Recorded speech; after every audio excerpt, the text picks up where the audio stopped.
ഏവർക്കും ഹാജാസ് ക്ലാസ്സസിലേക്ക് ഹാജാസ് PSCയിലേക്ക് ഹൃദ്യമായ ഹാർദമായ സ്വാഗതം. നമ്മൾ ഇന്നലെ സയൻസിലെ ഏറ്റവും പ്രധാനപ്പെട്ട ഏകദേശം 10ഓളം അല്ല 9 കൃത്യമായി പറഞ്ഞാൽ 10ാം ക്ലാസ്സിലെ ഫസ്റ്റ് ചാപ്റ്ററിൽ നിന്നുള്ള 9 ചോദ്യങ്ങളാണ് ഇന്നലെ നമ്മൾ ഡിസ്കസ് ചെയ്തത്. ഇന്നലെ ബയോളജിയിലെ ഫസ്റ്റ് ചാപ്റ്ററാണ് നമ്മൾ കൈകാര്യം ചെയ്തത്. അതിലെ ഒരു 90% ചോദ്യങ്ങളും പല ഉരി സ്റ്റേറ്റ്മെന്റ് ആയിട്ടും അല്ലാതെ ഒബ്ജക്റ്റീവ് ക്വസ്റ്റ്യൻ ആയിട്ടും ഒക്കെ നമ്മുടെ മുന്നിലേക്ക് പരീക്ഷകളിൽ വന്നിട്ടുള്ള ചോദ്യങ്ങളായിരുന്നു. ഇന്ന് നമ്മൾ അത്തരത്തിൽ നിങ്ങൾ എപ്പോഴും പ്രയാസം എന്ന് പറയുന്ന ഒരു ചാപ്റ്ററാണ് 10ാം ക്ലാസ്സിലെ കെമിസ്ട്രിയിലെ സബ്ഷൽ ഇലക്ട്രോണിക വിന്യാസവും പീരിയോഡിക് ടേബിളും എന്ന് പറയുന്ന ഒരു ചാപ്റ്റർ.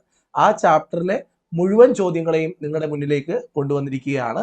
എല്ലാവർക്കും ഈ ഒരു സെഷനിലേക്ക് ഹൃദ്യമായ ഹാർദമായ സ്വാഗതം. അപ്പോൾ നമുക്ക് ഒന്നാമത്തെ ക്വസ്റ്റ്യനിലേക്ക് കടക്കാം.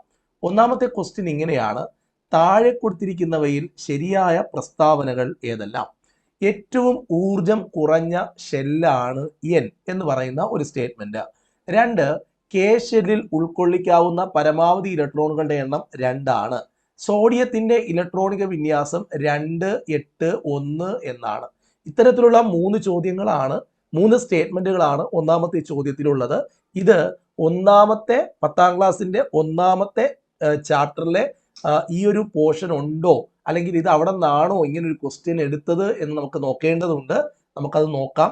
അതിനു മുമ്പായി നമുക്ക് ഇതിൻ്റെ കൃത്യമായ ഉത്തരം, ശരിയായ ഉത്തരം ഏതാണ് എന്ന് നമുക്കൊന്ന് പരിശോധിക്കാം. ഏറ്റവും ഊർജം കുറഞ്ഞ ഷെല്ല് ഏതാണ്? ഏറ്റവും ഊർജം കുറഞ്ഞ ഷെല്ല് നമുക്ക് എല്ലാവർക്കും അറിയാം. ഒരു ആറ്റത്തിന്റെ ന്യൂക്ലിയസ് ആണിതെങ്കിൽ അതിൻ്റെ അടുത്തിരിക്കുന്ന തൊട്ടടുത്തിരിക്കുന്ന ഷെല്ലിനെ നമ്മൾ കെ ഷെല്ല് എന്നാണ് പറയുക. രണ്ടാമത്തെ ഷെല്ലാണ് എല്ല്, മൂന്നാമത്തെ ഷെല്ലാണ് എം, നാലാമത്തെ ഷെല്ലാണ് എൻ. അപ്പൊ നാലാമത്തെ ഷെല്ലാണ് എൻ എന്ന് നമുക്ക് വ്യക്തമായിട്ട് അറിയാം. ഒന്നാമത്തെ ഷെല്ല് കെ, അടുത്തത് എൽ ആണ്, അടുത്തത് എം ആണ്, നാലാമത്തതാണ് എൻ. ഇതിൽ ഏറ്റവും ഊർജം കുറഞ്ഞ ഷെല്ലെന്ന് പറയുന്നത് കെ ആണ്. ഇത് ആരാ പറഞ്ഞത്? ആ ടെക്സ്റ്റ് ബുക്കിൽ കൊടുത്തിട്ടുണ്ട്. നമുക്ക് അടുത്ത സ്ലൈഡ് മാറ്റുമ്പോഴത്തേക്ക് നമുക്കത് കാണാൻ പറ്റും. അപ്പോൾ കെ ആണ് ഏറ്റവും ഊർജം കുറഞ്ഞ ഷെല്ല്. അതുകൊണ്ട് ഒന്നാമത്തെ സ്റ്റേറ്റ്മെന്റ് തെറ്റാണ്. ന്യൂക്ലിയസിന്റെ തൊട്ടടുത്തിരിക്കുന്ന ഷെല്ലാണ് ഏറ്റവും എനർജി കുറഞ്ഞ ഷെല്ല്. ന്യൂക്ലിയസിൽ നിന്ന് അകലം കൂടുന്തോറും ഷെല്ലുകളുടെ എനർജി കൂടും എന്ന് വ്യക്തമായി ടെക്സ്റ്റ് ബുക്കിൽ പറഞ്ഞിട്ടുണ്ട്. അതുകൊണ്ട് നമുക്ക് ഒന്നാമത്തെ സ്റ്റേറ്റ്മെന്റിനോട് പൊരുത്തപ്പെടാൻ കഴിയില്ല. ഉത്തരം ഒന്നാമത്തെ സ്റ്റേറ്റ്മെന്റ് തെറ്റാണ് എന്ന് നമുക്ക് പറയേണ്ടി വരും. 2, കെ ഷെല്ലിൽ എത്ര ഇലക്ട്രോണാണ് ഉൾക്കൊള്ളിക്കാൻ കഴിയുക? നമുക്കറിയാം, ഒന്നാമത്തെ ഷെല്ലിൽ ഉൾക്കൊള്ളിക്കാൻ കഴിയുന്ന പരമാവധി ഇലക്ട്രോണുകളുടെ എണ്ണം 2 ആണ്. രണ്ടാമത്തെ ഷെല്ലിൽ 8 ഇലക്ട്രോണും, മൂന്നാമത്തെ ഷെല്ലിൽ 18 ഇലക്ട്രോണും, നാലാമത്തെ ഷെല്ലിൽ 32 ഇലക്ട്രോണുകളെയും ഉൾക്കൊള്ളിക്കാൻ കഴിയും. അതായത് ഓരോ ഷെല്ലിലും ഉൾക്കൊള്ളിക്കാൻ കഴിയുന്ന പരമാവധി ഇലക്ട്രോണുകളുടെ എണ്ണമാണ് നമ്മൾ ഇവിടെ കൊടുത്തിട്ടുള്ളത്. ഇതാണ് ഓരോ ഷെല്ലുകളും. കെ ഷെല്ലിൽ 2, എൽ ഷെല്ലിൽ 8, എം ഷെല്ലിൽ 18, എൻ ഷെല്ലിൽ 32. അടുത്ത അഞ്ചാമതൊരു ഷെല്ലുണ്ടെങ്കിൽ അവിടെ എത്ര ഇലക്ട്രോണുകളെ ഉൾക്കൊള്ളിക്കാൻ കഴിയും എന്ന് ചോദിച്ചാൽ 2n² എന്ന് പറയുന്ന ഒരു ഫോർമുലയുണ്ട്. 5 എന്നിവിടെ കൊടുത്താൽ അഞ്ചാമത്തെ ഷെല്ല്, 5 എന്ന് നമ്മളിവിടെ കൊടുത്താൽ 5ന്റെ സ്ക്വയർ 25, 25 × 2 50. അഞ്ചാമത്തെ ഷെല്ലിൽ 50 ഇലക്ട്രോണുകളെ നമുക്ക് ഉൾക്കൊള്ളിക്കാൻ കഴിയും. ആറാമതൊരു ഷെല്ലുണ്ടെങ്കിൽ അവിടെ ഉൾക്കൊള്ളിക്കാൻ കഴിയുന്ന ഇലക്ട്രോണുകളുടെ എണ്ണം കണ്ടുപിടിക്കാനും ഈ ഫോർമുല ഉപയോഗിക്കാം. 6ന്റെ സ്ക്വയർ 36, 36 × 2 72 ഇലക്ട്രോണുകളെയാണ് ആറാമത്തെ ഷെല്ലിൽ ഉൾക്കൊള്ളിക്കാൻ കഴിയുന്നത്. ആറാമത്തെ ഷെല്ലുണ്ട്. അഞ്ചാമത്തെ ഷെല്ലിന്റെ പേരാണ് O, ആറാമത്തെ ഷെല്ലിന്റെ പേരാണ് P. ഓക്കെ, ക്ലിയർ ആണല്ലോ? അപ്പൊ 1, 2, 3, 4, 5, 6 ഷെല്ലുകളാണ് പൊതുവേ നമുക്ക് ഡിഫൈൻ ചെയ്ത് കണ്ടിട്ടുള്ളത്. പക്ഷെ 10ാം ക്ലാസ് വരെ നമുക്ക് ടെക്സ്റ്റ് ബുക്കിനകത്ത് KLMN ഇതുവരെ മാത്രമേ നമുക്ക് പഠിക്കാനുള്ളൂ. ഓക്കെ, അപ്പോൾ കെയ്ക്കകത്ത് പരമാവധി ഇലക്ട്രോണുകളുടെ എണ്ണം 2 ആണ് എന്ന് പറയുന്ന സ്റ്റേറ്റ്മെന്റ് ശരിയാണ്. സോഡിയത്തിന്റെ ഇലക്ട്രോണിക വിന്യാസം 2, 8, 1 ആണ്. നമുക്ക് നോക്കാം.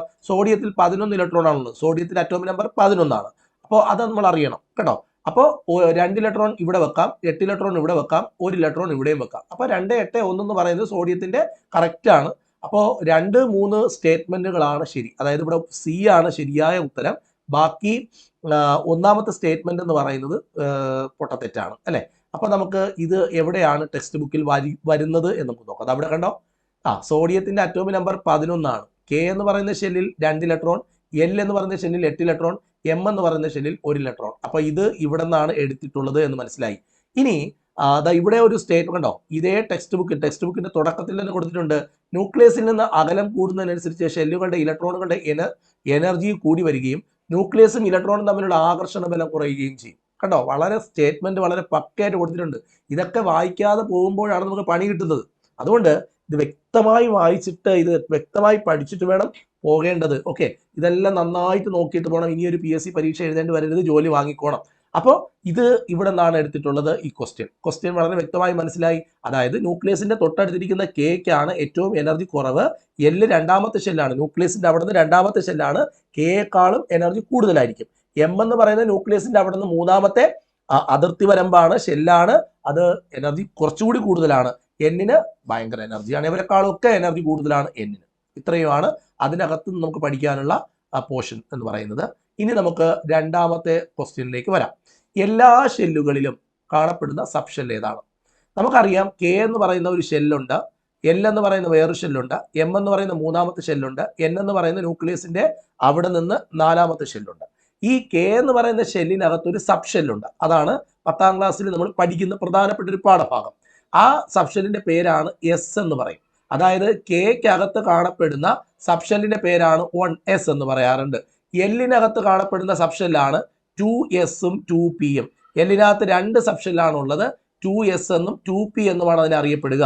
എമ്മിനകത്ത് 3 സബ് ഷെല്ലുണ്ട്, 3sഉം ഉണ്ട്, 3p ഉണ്ട്, അതേപോലെ 3d ഉണ്ട്. അങ്ങനെ 3 സബ് ഷെല്ലുകളാണ് നമുക്ക് എമ്മിനകത്ത് കാണാൻ കഴിയുക.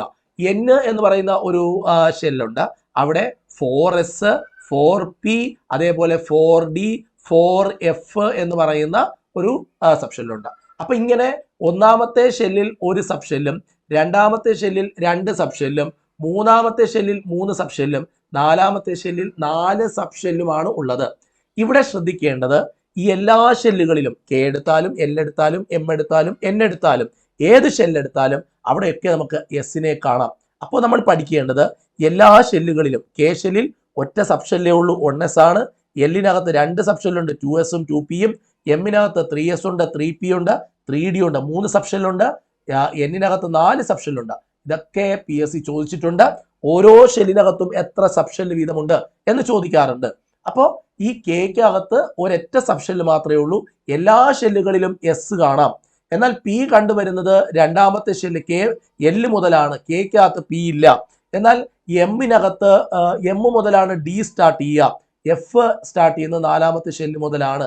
അപ്പോൾ പഠിക്കേണ്ടത് എല്ലാ ഷെല്ലുകളിലും കാണപ്പെടുന്ന സബ് ഷെല്ല് ഏതെന്ന് ചോദിച്ചാൽ ഉത്തരം പറയണം, അത് എസ് ആണ്. ക്ലിയർ ആണ്, എസ് ആണ്. ഓക്കെ,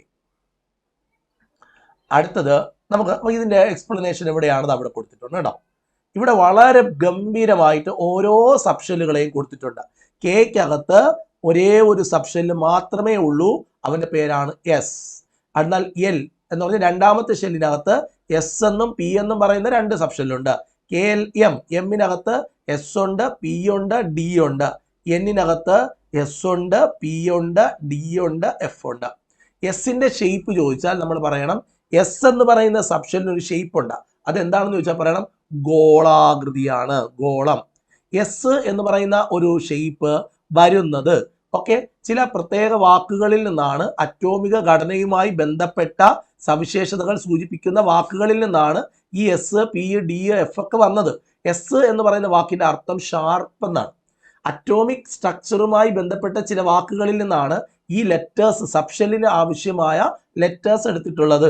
എസ് എന്ന് പറഞ്ഞാൽ ഷാർപ്പ്, ഡി എന്ന് പി എന്ന് പറഞ്ഞു കഴിഞ്ഞാൽ പ്രിൻസിപ്പൽ എന്നാണ്, ഡി എന്ന് പറഞ്ഞാൽ ഡിഫ്യൂസ്, എഫ് എന്ന് പറഞ്ഞാൽ ഫണ്ടമെന്റൽ. ഇത് അറ്റോമിക് സ്ട്രക്ചറുമായി ബന്ധപ്പെട്ട ചില വാക്കുകളാണ്. അവിടെ നിന്നാണ് ഇതെല്ലാം വന്നിട്ടുള്ളത്. ഇനി എല്ലാ ഷെല്ലുകളിലും കാണപ്പെടുന്ന സബ് ഷെല്ലാണ് എസ്. എസിന്റെ ഷേപ്പ് ചോദിച്ചാൽ ഗോളാകൃതിയാണ്, സ്പെറിക്കൽ ഷേപ്പ് ആണെന്ന് പറയാം. പിയുടെ ഷേപ്പ് ചോദിച്ചാൽ ഡംബൽ ആകൃതിയാണ്. പിക്ക് 3 ഓറിയന്റേഷൻ ഉണ്ട്, P X, P Y, P Z. പിയുടെ ഓറിയന്റേഷൻ ഇതിനെല്ലാം ഓർബിറ്റൽ എന്നാണ് അറിയപ്പെടുന്നത്. പി സബ് ഷെല്ലിൽ 3 ഓർബിറ്റലുകൾ ഉണ്ട്. ഇവിടെ പി എക്സ് എന്ന് പറയും, പി വൈ, പി സെഡ്. ഇതിങ്ങനെ 3 ഓർബിറ്റലാണ് ഇവിടെ ഉള്ളത്. P X, P Y, P Z. ഇവിടെ 2 ഇലക്ട്രോൺ, ഇവിടെ 2 ഇലക്ട്രോൺ, ഇവിടെ 2 ഇലക്ട്രോൺ. അങ്ങനെ പിയിൽ മൊത്തം 6 ഇലക്ട്രോൺ ഉൾക്കൊള്ളാൻ പറ്റും. മനസ്സിലാവുന്നുണ്ടോ? എസ് എന്ന് പറയുന്ന സബ് ഷെല്ലിൽ ഒരു ഓർബിറ്റലേ ഉള്ളൂ, അവിടെ 2 ഇലക്ട്രോൺ. പിക്കകത്ത് 3 ഓറിയന്റേഷൻ ഉണ്ട്. ഈ 3 ഓറിയന്റേഷനിലും 2 വീതം, അങ്ങനെ ടോട്ടൽ 6. ഓക്കെ. എന്നാൽ ഡി എന്ന് പറഞ്ഞാൽ ഡബിൾ ഡംബൽ ഷേപ്പാണ്. ഡിയുടെ ഷേപ്പ് ചോദിച്ചാൽ ഡബിൾ ഡംബൽ, ഇങ്ങനെയാണ് ഡിയുടെ ഷേപ്പ്. ഇതേപോലത്തെ 5 ഷേപ്പ് ഉണ്ട്. ഡിക്ക് 5 ഷേപ്പ് ഉണ്ട്. അപ്പൊ ഡി സബ്ഷെല്ലിൽ 5 ഓർബിറ്റൽ ഉണ്ട്. ഡി സബ്ഷെല്ലിൽ 5 ഓർബിറ്റൽ ഉണ്ട്. 5 ഓർബിറ്റലിൽ ഓരോന്നിലും 2 വെച്ച്, ഓരോ ഓർബിറ്റലിലും 2 വെച്ചിട്ട് 5 × 2 10 ഇലക്ട്രോൺ. കഴിഞ്ഞ LPUP പരീക്ഷയിലെ റാങ്ക് മേക്കിംഗ് ക്വസ്റ്റ്യൻ ആയിരുന്നു ഇത്. ഇതെല്ലാവരും തെറ്റിച്ചു. അപ്പൊ എന്ത് പഠിക്കണം?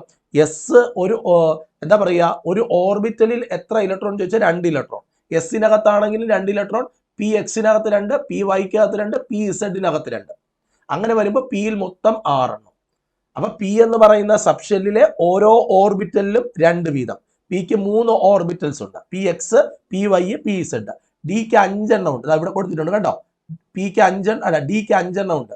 ഓരോ ഓർബിറ്റലിലും 2 വീതം. അപ്പൊ 5 × 2 10. അടുത്ത എഫിന് നോക്കുകയാണെങ്കിൽ ഓർബിറ്റലുകളുടെ എണ്ണം 7 ആണ്. അപ്പൊ 7 × 2 14 ഇലക്ട്രോണിനെ ഉൾക്കൊള്ളാൻ പറ്റും. അപ്പൊ അത് കൃത്യമായിട്ട് പഠിക്കണം. ഇത് നല്ലൊരു ഗംഭീര ചോദ്യമാണ്. അത് PSC പലതവണ ചോദിച്ചിട്ടുണ്ട്. കഴിഞ്ഞ LPUPക്ക് പണി കൊടുത്തതും അതാണ്. കണ്ടോ, ഇതാണ് ഡിയുടെ ഷേപ്പ്.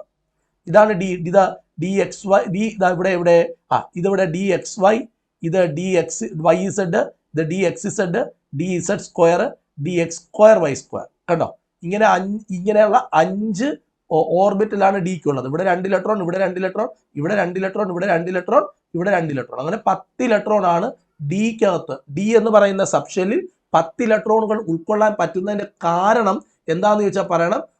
അതിന് 5 ഓർബിറ്റലുണ്ട്. അതാണ് കാരണം. 5 ഓർബിറ്റലുണ്ട്. ഓർബിറ്റലുകളുടെ ഒക്കെ പേര് കണ്ടോ. X Y, D X Y, D X Z, D Y Z, D X square, D X square Y square, D Z square. ഓരോന്നിനും 2 വെച്ച് ഇലക്ട്രോൺ. പക്ഷെ ഡി എവിടെ നിന്നാണ് സ്റ്റാർട്ട് ചെയ്യുന്നത്?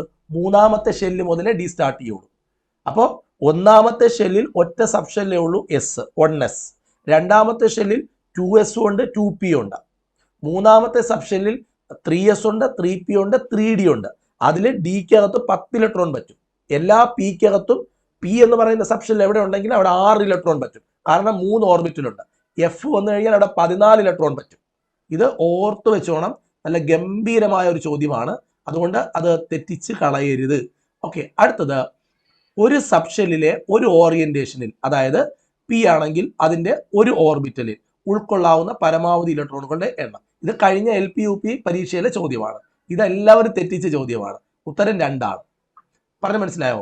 അപ്പം നമുക്കറിയാലോ, എസിനകത്ത് ഒറ്റ ഓറിയന്റേഷനേ ഉള്ളൂ, 1s. ഇനി 2ാമത്തെ ഷെല്ലിൽ പോയാൽ 2s, 3ാമത്തേൽ പോയി കഴിഞ്ഞാൽ 3s. ഓരോ ഷെല്ലിലും എസിന് ഒറ്റ ഓറിയന്റേഷനേ ഉള്ളൂ, ഗോളാകൃതി. ഒരൊറ്റ ഇത് മാത്രമേ ഉള്ളൂ. എന്നാൽ പി എടുത്തു കഴിഞ്ഞാൽ പിക്കകത്ത് 3 ഓറിയന്റേഷൻ ഉണ്ട്. P X, P Y, P Z. ഇവിടെ എല്ലാം 2 ഇലക്ട്രോൺ വെച്ച് പറ്റും. അപ്പൊ പി എന്ന് പറയുന്ന സബ്ഷെല്ലിലെ ഓരോ ഓർബിറ്റലിലും 2 ഇലക്ട്രോൺ വീതമാണ് ഉൾക്കൊള്ളാൻ കഴിയുക. അപ്പം ഏതൊരു സബ്ഷെല്ലിലെയും ഓർബിറ്റലിൽ 2 ഇലക്ട്രോണുകളെ പറ്റുള്ളൂ എന്ന് പഠിക്കണം. ക്ലിയർ ആണേ? ഓക്കെ. അത് അവിടെ കൊടുത്തിട്ടുണ്ട് കണ്ടോ. ഇവിടെയാണ് അതുള്ളത്. ഒരു ഓർബിറ്റലിൽ ഉൾക്കൊള്ളാവുന്ന പരമാവധി ഇലക്ട്രോണുകളുടെ എണ്ണം 2. പക്ഷേ കഴിഞ്ഞ പ്രാവശ്യം കൺഫ്യൂഷൻ ഉണ്ടാവാൻ ഒരു കാരണം, പി സബ്ഷെല്ലിലെ ഓർബിറ്റൽ എന്ന് ചോദിച്ചപ്പോൾ ആൾക്കാർ 6 ആണോ എന്നൊരു കൺഫ്യൂഷൻ വന്നു. അതാണ് പറ്റിപ്പോയത്. ആ ക്വസ്റ്റ്യനകത്ത് ചെറിയൊരു കുഴപ്പമുണ്ടെങ്കിലും പക്ഷെ ഇത് പഠിക്കണം. ഓർബിറ്റലിൽ അപ്പൊ എസിന് ഒറ്റ ഓർബിറ്റലേ ഉള്ളൂ. മനസ്സിലായോ? പിക്ക് 3 എണ്ണം ഉണ്ട്. P X, P Y, P Z. ഡിക്ക് 5 എണ്ണം ഉണ്ട്. എഫിന് 7 എണ്ണം ഉണ്ട്. അവിടെയാണ് കാര്യം. അതാണ് പഠിക്കേണ്ടത്. ഓരോ ഓർബിറ്റലിൽ 2 ഇലക്ട്രോൺ വെച്ച്. എസ് സബ്ഷെല്ലിൽ ഇത്തരത്തിൽ ഒരു ഓർബിറ്റൽ മാത്രമേ ഉള്ളൂ. അത് ഗോളാകൃതിയാണ്. മനസ്സിലായോ? പിക്ക് 3 ഓർബിറ്റലുകൾ ഉണ്ടായിരിക്കും. അതുകൊണ്ട് ഓരോ ഓർബിറ്റലിൽ 2 എണ്ണം വെച്ചിട്ട് 2 × 3 6 എണ്ണം പറ്റും. മനസ്സിലായോ? ഇതേപോലെ ഡി സബ്ഷെല്ലിൽ 5 ഓർബിറ്റലുകളുണ്ട്. അപ്പൊ ഓരോ ഓർബിറ്റലിൽ 2 വെച്ചിട്ട് 5 × 2 10. എഫിനകത്ത് 7 ഓർബിറ്റലുണ്ട്. അപ്പൊ 7 × 2 14. ഓക്കെ. എഫിന്റെ ഷേപ്പ് ഇതുവരെയും ഡിഫൈൻ ചെയ്തിട്ടില്ല. അതാണ് കറക്റ്റ്. ഓക്കെ. അപ്പൊ അതങ്ങനെയാണ് പഠിക്കേണ്ടത്. ഓക്കെ, നമ്മളത് കഴിഞ്ഞു. ഇനി നമുക്ക് അടുത്ത ചോദ്യത്തിലേക്ക് പോവാം. അടുത്ത 4ാമത്തെ ചോദ്യമാണ്. ഏറ്റവും ഊർജം കുറഞ്ഞ സബ്ഷെല്ലാണ് 1s. കെ ഷെല്ലിൽ ഒരേ ഒരു സബ്ഷെല്ല് മാത്രമേ ഉള്ളൂ. എൽ ഷെല്ലിൽ 2 സബ്ഷെല്ലുണ്ട്. എം ഷെല്ലിൽ 4 സബ്ഷെല്ലുണ്ട്. ഇങ്ങനെ കുറേ ഓപ്ഷൻസ് കൊടുത്തിട്ടുണ്ട്. നമുക്കറിയാം കെക്കകത്ത് ഒരേ ഒരു സബ്ഷെല്ലേ ഉള്ളൂ, അതാണ് 1s. എല്ലിനകത്ത് 2 സബ്ഷെല്ലുണ്ട്, 2s ഉം 2p യും അല്ലേ? ആണ്. ഇനി എമ്മിനകത്ത് 3s ഉണ്ട്, 3p ഉണ്ട്, 3d ഉണ്ട്. ഇനി n എടുത്തു കഴിഞ്ഞാൽ അതിനകത്ത് 4s ഉണ്ട്, 4p ഉണ്ട്, 4d ഉണ്ട്, 4f ഉണ്ട്. ഓക്കെ, ഇതിൽ ഏറ്റവും എനർജി നമ്മൾ ആദ്യമേ ക്ലാസിന്റെ തുടക്കത്തിൽ പറഞ്ഞു, ഏറ്റവും എനർജി കുറഞ്ഞ ഷെല്ല് കെ ആണ്. അവിടെ ഉള്ളതാണ് ഏറ്റവും എനർജി കുറഞ്ഞ സബ്ഷെൽ 1s. ഒരു ആറ്റത്തിൽ ആദ്യം ഇലക്ട്രോൺ വെക്കേണ്ട സബ്ഷെൽ എന്ന് പറയുന്നത് കെക്കകത്ത് 1sലാണ്. 1sലാണ് ആദ്യം ഇലക്ട്രോൺ വെക്കേണ്ടത്. അവിടെ ഇലക്ട്രോൺ നിറഞ്ഞു കഴിയുമ്പോൾ അടുത്ത് 2sലാണ് വെക്കേണ്ടത്. അപ്പോൾ 2s നിറഞ്ഞു കഴിഞ്ഞാൽ അടുത്ത് 2pയിലേക്ക്, 2p നിറഞ്ഞാൽ അടുത്ത് 3sലേക്ക്, 3s നിറഞ്ഞാൽ 3p, 3p കഴിഞ്ഞാൽ 3dയിലല്ല 4s. ഞാൻ ഈ ആരോ കാണിച്ചിരിക്കുന്നത് നോക്കണം, അതനുസരിച്ചാണ് ഇലക്ട്രോൺ വെക്കേണ്ടത്. ഏറ്റവും എനർജി കുറവാരെന്ന് ചോദിച്ചാൽ 1s ആണ്. അപ്പം ഏറ്റവും ഊർജം കുറഞ്ഞ സബ്ഷെല്ലാണ് 1s എന്ന് പറയുന്നത് ശരിയായ 100% ശരിയായ പ്രസ്താവനയാണ്. കെക്കകത്ത് ഒന്നാമത്തെ ഷെല്ലിൽ ഒരു സബ്ഷെല്ല് മാത്രമേ ഉള്ളൂ, അതും ശരിയാണ്. എല്ലിനകത്ത് 2 സബ്ഷെല്ലുണ്ട്, എല്ലിനകത്ത് 2s ഉണ്ട്, 2p ഉണ്ട്, ശരിയാണ്. എമ്മിനകത്ത് 4 സബ്ഷെല്ലുണ്ട്, ഇല്ല, എമ്മിനകത്ത് 3 സബ്ഷെല്ലേ ഉള്ളൂ. എം എന്ന് പറഞ്ഞാൽ മൂന്നാമത്തെ ഷെല്ലാണ്, അവിടെ 3s, 3p, 3d മാത്രമേ ഉള്ളൂ. നാലാമത്തെ ഷെല്ലായ എന്നിലാണ് 4 സബ്ഷെല്ലുള്ളത്. അപ്പം നാലാമത്തെ പ്രസ്താവന തെറ്റാണ്. 1, 2, 3 പ്രസ്താവനകളാണ് ശരിയായിട്ടുള്ളത്. അപ്പോൾ ഇവിടെ ഓപ്ഷനകത്ത് അതില്ല, നമ്മൾ അതിവിടെ ഒരു ഓപ്ഷൻ കൊടുക്കുന്നു. ഓപ്ഷൻ ഇട്ടതിലുള്ള ചെറിയ മിസ്റ്റേക്കാണ്, കുഴപ്പമില്ല. സി ആണ് ശരിയായ ഉത്തരമായിട്ട് നമ്മൾ തിരഞ്ഞെടുക്കുന്നത്. ഓക്കെ, അപ്പോൾ ഏറ്റവും ഊർജം കുറഞ്ഞ സബ്ഷെല്ലാണ് 1s എന്ന് പറയുന്നത് ശരിയാണ്. ഇനി കെ സബ്ഷെല്ലിൽ ഒരേ ഒരു സബ്ഷെല്ല് മാത്രമേ ഉള്ളൂ, ശരിയാണ്. എൽ ഷെല്ലിൽ 2 സബ്ഷെല്ലുണ്ട്, അതും ശരിയാണ്. അപ്പോൾ 1, 2, 3. അപ്പോൾ ഇവിടെ ഓപ്ഷൻ ചെറിയൊരു പെശകുള്ളത് കൊണ്ട് നമ്മൾ സി അവിടെ ഒരു ഒന്നും കൂടെ കൊടുത്തതങ്ങ് ശരിയാക്കി കേട്ടോ. ശരി, അപ്പോൾ അതങ്ങ് പോട്ടെ, അത് തീർന്നു, അത് കഴിഞ്ഞു. ഇതിൻ്റെ എക്സ്പ്ലനേഷൻ നമുക്ക് ഇവിടെ CRT പുസ്തകത്തിൽ ഇവിടെ വ്യക്തമായിട്ട് കൊടുത്തിട്ടുണ്ട്. ഓക്കെ, ഒന്നാമത്തെ ഷെല്ലായ കെ ഷെല്ലിൽ 1, അടുത്ത ഷെല്ലായ എല്ലിൽ 2, എം എൻ ഷെല്ലുകൾ എത്ര വീതമായിരിക്കും എന്നാണ്. അപ്പം എമ്മിനകത്ത് 3 സബ്ഷെല്ലും എന്നിനകത്ത് 4 സബ്ഷെല്ലും ഉണ്ട്. ഒന്നാമത്തെ ഷെല്ലായ കെക്കകത്ത് എസ് എന്ന് പറയുന്ന സബ്ഷെല്ല് മാത്രമേ ഉള്ളൂ. 2നകത്ത് എസും ഉണ്ട്, പിയും ഉണ്ട്. 3നകത്ത് എസും പിയും ഡിയും ഉണ്ട്. 4നകത്ത് എസും പിയും ഡിയും എഫും ഉണ്ട്. ഇങ്ങനെയാണ് അതിനകത്തുള്ള ഓരോന്നിലും കാണപ്പെടുന്ന ഓരോ ഷെല്ലിനകത്തും കാണപ്പെടുന്ന സബ്ഷെല്ലുകളുടെ എണ്ണം എന്ന് പറയുന്നത്. എഫ് എന്ന് പറയുന്ന സബ്ഷെല്ലിൽ ഉൾക്കൊള്ളാവുന്ന പരമാവധി ഇലക്ട്രോണുകളുടെ എണ്ണം എത്ര? അപ്പോൾ നമുക്ക് എല്ലാവർക്കും അറിയാം, എസിനകത്ത് 2 ഇലക്ട്രോണാണ്, പിക്കകത്ത് 6 ഇലക്ട്രോണാണ്, ഡിക്കകത്ത് 10 ഇലക്ട്രോണാണ്, എഫിനകത്ത് 14 ഇലക്ട്രോണാണ്. 14ആണ് ശരിയായ ഉത്തരം. ഈ 14 എന്ന് ഈ ഒരു നമ്പറിങ് എവിടെയാണ് പറയുന്നതെന്ന് ചോദിച്ചാൽ നമുക്ക് ഇവിടെ കാണാൻ പറ്റും. ഇവിടെ ഉണ്ട്, കണ്ടോ? ഒന്നാമത്തെ ഷെല്ല് കെ എന്ന് പറയുന്ന ഷെല്ലാണ് 1, അവിടെ എസ് മാത്രമേ ഉള്ളൂ, അതിനെ ഡിനോട്ട് ചെയ്യുന്നത് 1s എന്നാണ്. രണ്ടാമത്തെ ഷെല്ലിന്റെ പേരാണ് എൽ ഷെൽ. എൽ, ഇത് കെ ആണ്, ഇത് എൽ ഷെൽ. അവിടെ എസ് എന്നും പി എന്നും പറയുന്ന 2 സബ്ഷെല്ലുണ്ട്, ഡിനോട്ട് ചെയ്യുന്നത് 2s എന്നും 2p എന്നുമാണ്. ഇവിടെ മൂന്നാമത്തെ ഷെല്ലിന്റെ പേരാണ് എം ഷെൽ. അതിനെ അവിടെ 3 സബ്ഷെല്ലുണ്ട്, എസ്, പി, ഡി. അവിടെ 3s, 3p, 3d എന്ന് പറയുന്ന 3 സബ്ഷെല്ലാണുള്ളത്. അടുത്ത ഷെല്ലിന്റെ പേരാണ് എൻ. അവിടെ 4 സബ്ഷെല്ലുണ്ട്, അത് ഡിനോട്ട് ചെയ്യുന്നത് 4s, 4p, 4d, 4f എന്നാണ്. ഇവിടെ നമുക്ക് എസിനകത്ത് പരമാവധി 2 ഇലക്ട്രോണേ പറ്റത്തുള്ളൂ. പിക്കകത്ത് 6ഉം ഡിക്കകത്ത് 10ഉം എഫിനകത്ത് 14 ഇലക്ട്രോണുകളും വെക്കാനുള്ള സൗകര്യമുണ്ട് എന്നത് പഠിക്കണം. ഓക്കെ, അടുത്ത ചോദ്യത്തിലേക്ക് നമുക്ക് വരാം. അടുത്ത ചോദ്യം നമുക്ക് കാണാം, നമുക്ക് പഠിക്കാം. ഓക്കെ, അടുത്ത ചോദ്യം എന്താണെന്ന് നോക്കാം. താഴെ കൊടുത്തിരിക്കുന്നവയിൽ ക്ലോറിന്റെ സബ്ഷെൽ ഇലക്ട്രോണിക വിന്യാസം എന്താണ്? ക്ലോറിന്റെ അറ്റോമിക് നമ്പർ എത്രയാണെന്ന് ചോദിച്ചാൽ 17 ആണ്. 17 ആകുമ്പോൾ നമ്മൾ ആദ്യം ഇലക്ട്രോൺ വെക്കുന്നത് 1sലാണ്. 1sൽ 2 ഇലക്ട്രോൺ. നമ്മുടെ ആ ഓർഡർ ഓർമ്മയുണ്ടല്ലോ, 1sനകത്ത് 2, അത് 1s നിറഞ്ഞാൽ അടുത്ത് 2sനകത്ത് 2, അത് കഴിഞ്ഞാൽ 2pക്കകത്ത് 6, പിക്കകത്ത് 6 പറ്റും അല്ലേ? പിക്ക് 3 ഓറിയന്റേഷൻ ആണുള്ളത്. അത് കഴിഞ്ഞിട്ട് അടുത്തത് 2p കഴിഞ്ഞാൽ അടുത്തത് 3s, 3sനകത്ത് 2, അടുത്ത 3pക്കകത്ത് 5 ഇലക്ട്രോൺ. 6 പറ്റും, പക്ഷെ 17 ആയില്ലേ? 2, 4, 10, 12, 17 ആയി. ഇതാണ് ക്ലോറിന്റെ കൃത്യമായ ഇലക്ട്രോണിക് കോൺഫിഗറേഷൻ. ഇതാണ് ശരിയായ ഉത്തരം. ഓക്കെ, ക്ലിയർ ആണല്ലോ? ഓക്കെ, ഇതെവിടെയാണ് പറയുന്നത്? ഇലക്ട്രോണിക് കോൺഫിഗറേഷൻ, അതായത് സബ്ഷെൽ ഇലക്ട്രോണിക് കോൺഫിഗറേഷൻ എഴുതാൻ വേണ്ടിയിട്ട് നമ്മളെ പഠിപ്പിക്കുന്ന ഒരു ഭാഗമുണ്ട്. ഇവിടെ ഇലക്ട്രോണിക് കോൺഫിഗറേഷൻ എഴുതുമ്പോൾ ആദ്യം നമ്മൾ നിറയ്ക്കേണ്ടത് 1s. ഈ ആരോ മാർക്ക് നോക്കുക. 1s നിറഞ്ഞാൽ അടുത്ത് 2s, 2s നിറഞ്ഞാൽ അടുത്ത് 2p, 2p നിറഞ്ഞാൽ 3s, 3s എന്ന് പറഞ്ഞാൽ 3p, 3p എന്ന് പറഞ്ഞാൽ 4s. ഇവിടം വരെ കാണാതെ പഠിച്ചു വെക്കണം. 1s, 2s, 2p, 3s, 3p, 4s, 3d അങ്ങനെയാണ്. അപ്പോൾ ഇതിന്റെ ഒരു എനർജി വെച്ച് നോക്കുമ്പോൾ 1s ആണ് ഏറ്റവും കുറവ്. കണ്ടോ, ഏറ്റവും താഴെയാണ് ഗ്രാഫിൽ, കെയിൽ 1s. അത് കഴിഞ്ഞ് എല്ലിൽ വരുമ്പോൾ എനർജി വെച്ച് നോക്കുമ്പോൾ 2s കുറവാണ്, 2pക്ക് കുറച്ചുകൂടെ കൂടുതലാണ്. മൂന്നാമത്തെ ഷെല്ല് വരുമ്പോൾ 3s കഴിഞ്ഞ് 3p കഴിഞ്ഞാൽ അടുത്ത എനർജി ലെവൽ കൂടുതൽ നാലാമത്തെ ഷെല്ലിലെ 4s ആണ്. അത് കഴിഞ്ഞിട്ട് 3d വരാവും. നോക്കൂ, ഇവിടെ നോക്കൂ, 2p കഴിഞ്ഞ് 3s, 3p കഴിഞ്ഞ 3s കഴിഞ്ഞ 3pയിൽ പോയിട്ട് 3dയിൽ നേരെ പോവില്ല. 3p കഴിഞ്ഞാൽ 4s പോയിട്ട് 3dയിലോട്ട് പോകും, 4s പോയിട്ട് 3dയിലോട്ട് പോകും. ഈ ഒരു ഓർഡർ പഠിച്ചു വെക്കണം. അതായത് 1s കഴിഞ്ഞാൽ 2s, 2s കഴിഞ്ഞാൽ 2p, 2p കഴിഞ്ഞാൽ 3s, 3s കഴിഞ്ഞാൽ 3p, 3p കഴിഞ്ഞാൽ 4s കഴിഞ്ഞിട്ട് 3dയിൽ പോകാം. ഇതാണ് ഓർഡർ. ഈ ഓർഡറിലാണ് നമ്മൾ ഇലക്ട്രോണിക് കോൺഫിഗറേഷൻ നടത്തേണ്ടത് എന്ന് പറയുന്ന നിയമമാണ് അഫ്ബാ നിയമം. അഫ്ബാ നിയമം കൊണ്ടുവന്ന ആളിന്റെ പേരാണ് നീൽസ് ബോർ. നീൽസ് ബോർ എന്ന് പറയുന്ന ആളാണ് അഫ്ബാ നിയമം കൊണ്ടുവന്നത്. ആരാണ് അഫ്ബാ നിയമം കൊണ്ടുവന്നത് എന്ന് ചോദിച്ചാൽ നീൽസ് ബോർ ആണ്. Niels Bohr. ഓക്കെ ആണോ? ഇത്രയും എന്തെങ്കിലും ഡൗട്ട് ഉണ്ടോ നിങ്ങൾക്ക്? ടെക്സ്റ്റ് ബുക്കിൽ ആ ചോദ്യവുമായി റിലേറ്റ് ചെയ്ത് ഓരോ എലമെന്റുകളുടെയും സബ്ഷെൽ ഇലക്ട്രോണിക് കോൺഫിഗറേഷൻ എഴുതി പഠിക്കാൻ വേണ്ടി തന്നിട്ടുണ്ട്. അപ്പം നൈട്രജൻ ആണെങ്കിൽ 7 ഇലക്ട്രോൺ ആണ്. ഇലക്ട്രോണുകളുടെ അറ്റോമിക് നമ്പർ 7 ആണ്. 1s2, 2s2, 2p3 അല്ലേ? 1s2 നിറഞ്ഞപ്പോൾ 2s2 പോയി, അവിടെ നിറഞ്ഞപ്പോൾ 2p3 വന്നപ്പോൾ ഇലക്ട്രോൺ തീർന്നു പോയി. അല്ലെങ്കിൽ ഇവിടെ 6 ഇലക്ട്രോൺ വരെ വെക്കാനുള്ള സൗകര്യം ഉണ്ടെങ്കിലും അവിടെ 3 വെച്ചപ്പോൾ തന്നെ 7 ആയി, മൊത്തം 7 ആയി, 2, 4, 7 ആയി. ഇനി എഫിൽ 9 ഇലക്ട്രോൺ ഉണ്ട്. എങ്ങനെയാണ് വെക്കേണ്ടത്? 1s-നകത്ത് 2 വെക്കണം, 2s-നകത്ത് 2 വെക്കണം. ഇതെല്ലാം നിറഞ്ഞാൽ പോണേ. ഇപ്പൊ തന്നെ 4 ഇലക്ട്രോൺ ആയി. ഇനി എത്ര ഇലക്ട്രോണാണ് ഉള്ളത്? 5 എണ്ണം ഉണ്ട്. 5 ഇവിടെ കൊണ്ടുപോയി വെക്കണം. അപ്പൊ നിറഞ്ഞു, തീർന്നു. അപ്പൊ ഇതാണ് ഇതിന്റെ ഇലക്ട്രോണിക് കോൺഫിഗറേഷൻ എന്ന് പറയുന്നത്. സോഡിയത്തിനകത്ത് 11 ഇലക്ട്രോൺ ഉണ്ട്. 1s-നകത്ത് 2, 2s-നകത്ത് 2, 2p-ക്കകത്ത് 6, 3s-നകത്ത് 1 ഇലക്ട്രോൺ. കണ്ടോ? അപ്പൊ 11 ഇലക്ട്രോൺ ആയി, 11 ഇലക്ട്രോൺ ആയി. അടുത്ത അലൂമിനിയത്തിന്റെ 13 ആണ്, അറ്റോമിക് നമ്പർ 13. അപ്പൊ എങ്ങനെ വെക്കണം? ഇവിടെ 2 ഇലക്ട്രോൺ, ഇവിടെ 2 ഇലക്ട്രോൺ, ഇവിടെ 6 ഇലക്ട്രോൺ, ഇവിടെ 2 ഇലക്ട്രോൺ, ഇവിടെ 3 ഇലക്ട്രോൺ അല്ലെ? ഇങ്ങനെയല്ലേ വരുള്ളൂ. ആണ്. കണ്ടോ? 13 ആയി. എല്ലാം നിറച്ചാ പോണേ. 1s-നകത്ത് 2, 2s-നകത്ത് 2, 2p-ക്കകത്ത് 6, 3s-നകത്ത് 2, 3p-ക്കകത്ത് 3. ക്ലോറിൻ എടുക്കുമ്പോൾ 17 ആണ്. നമുക്കൊന്ന് എഴുതി നോക്കാം. 1s2, 2s2, ഇവിടെ നിന്നാണ് ആ ചോദ്യം ഉണ്ടായത്. 2s2, 2p6, 3s2, 3p5. കണ്ടോ? 17 ഇലക്ട്രോൺ കറക്റ്റ് ആയിട്ടുണ്ട്. ആർഗൺ 18 ആണ്. 18 എന്ന് പറയുമ്പോൾ 18 അറ്റോമിക് നമ്പർ 18 ഇലക്ട്രോൺ ഉണ്ട്.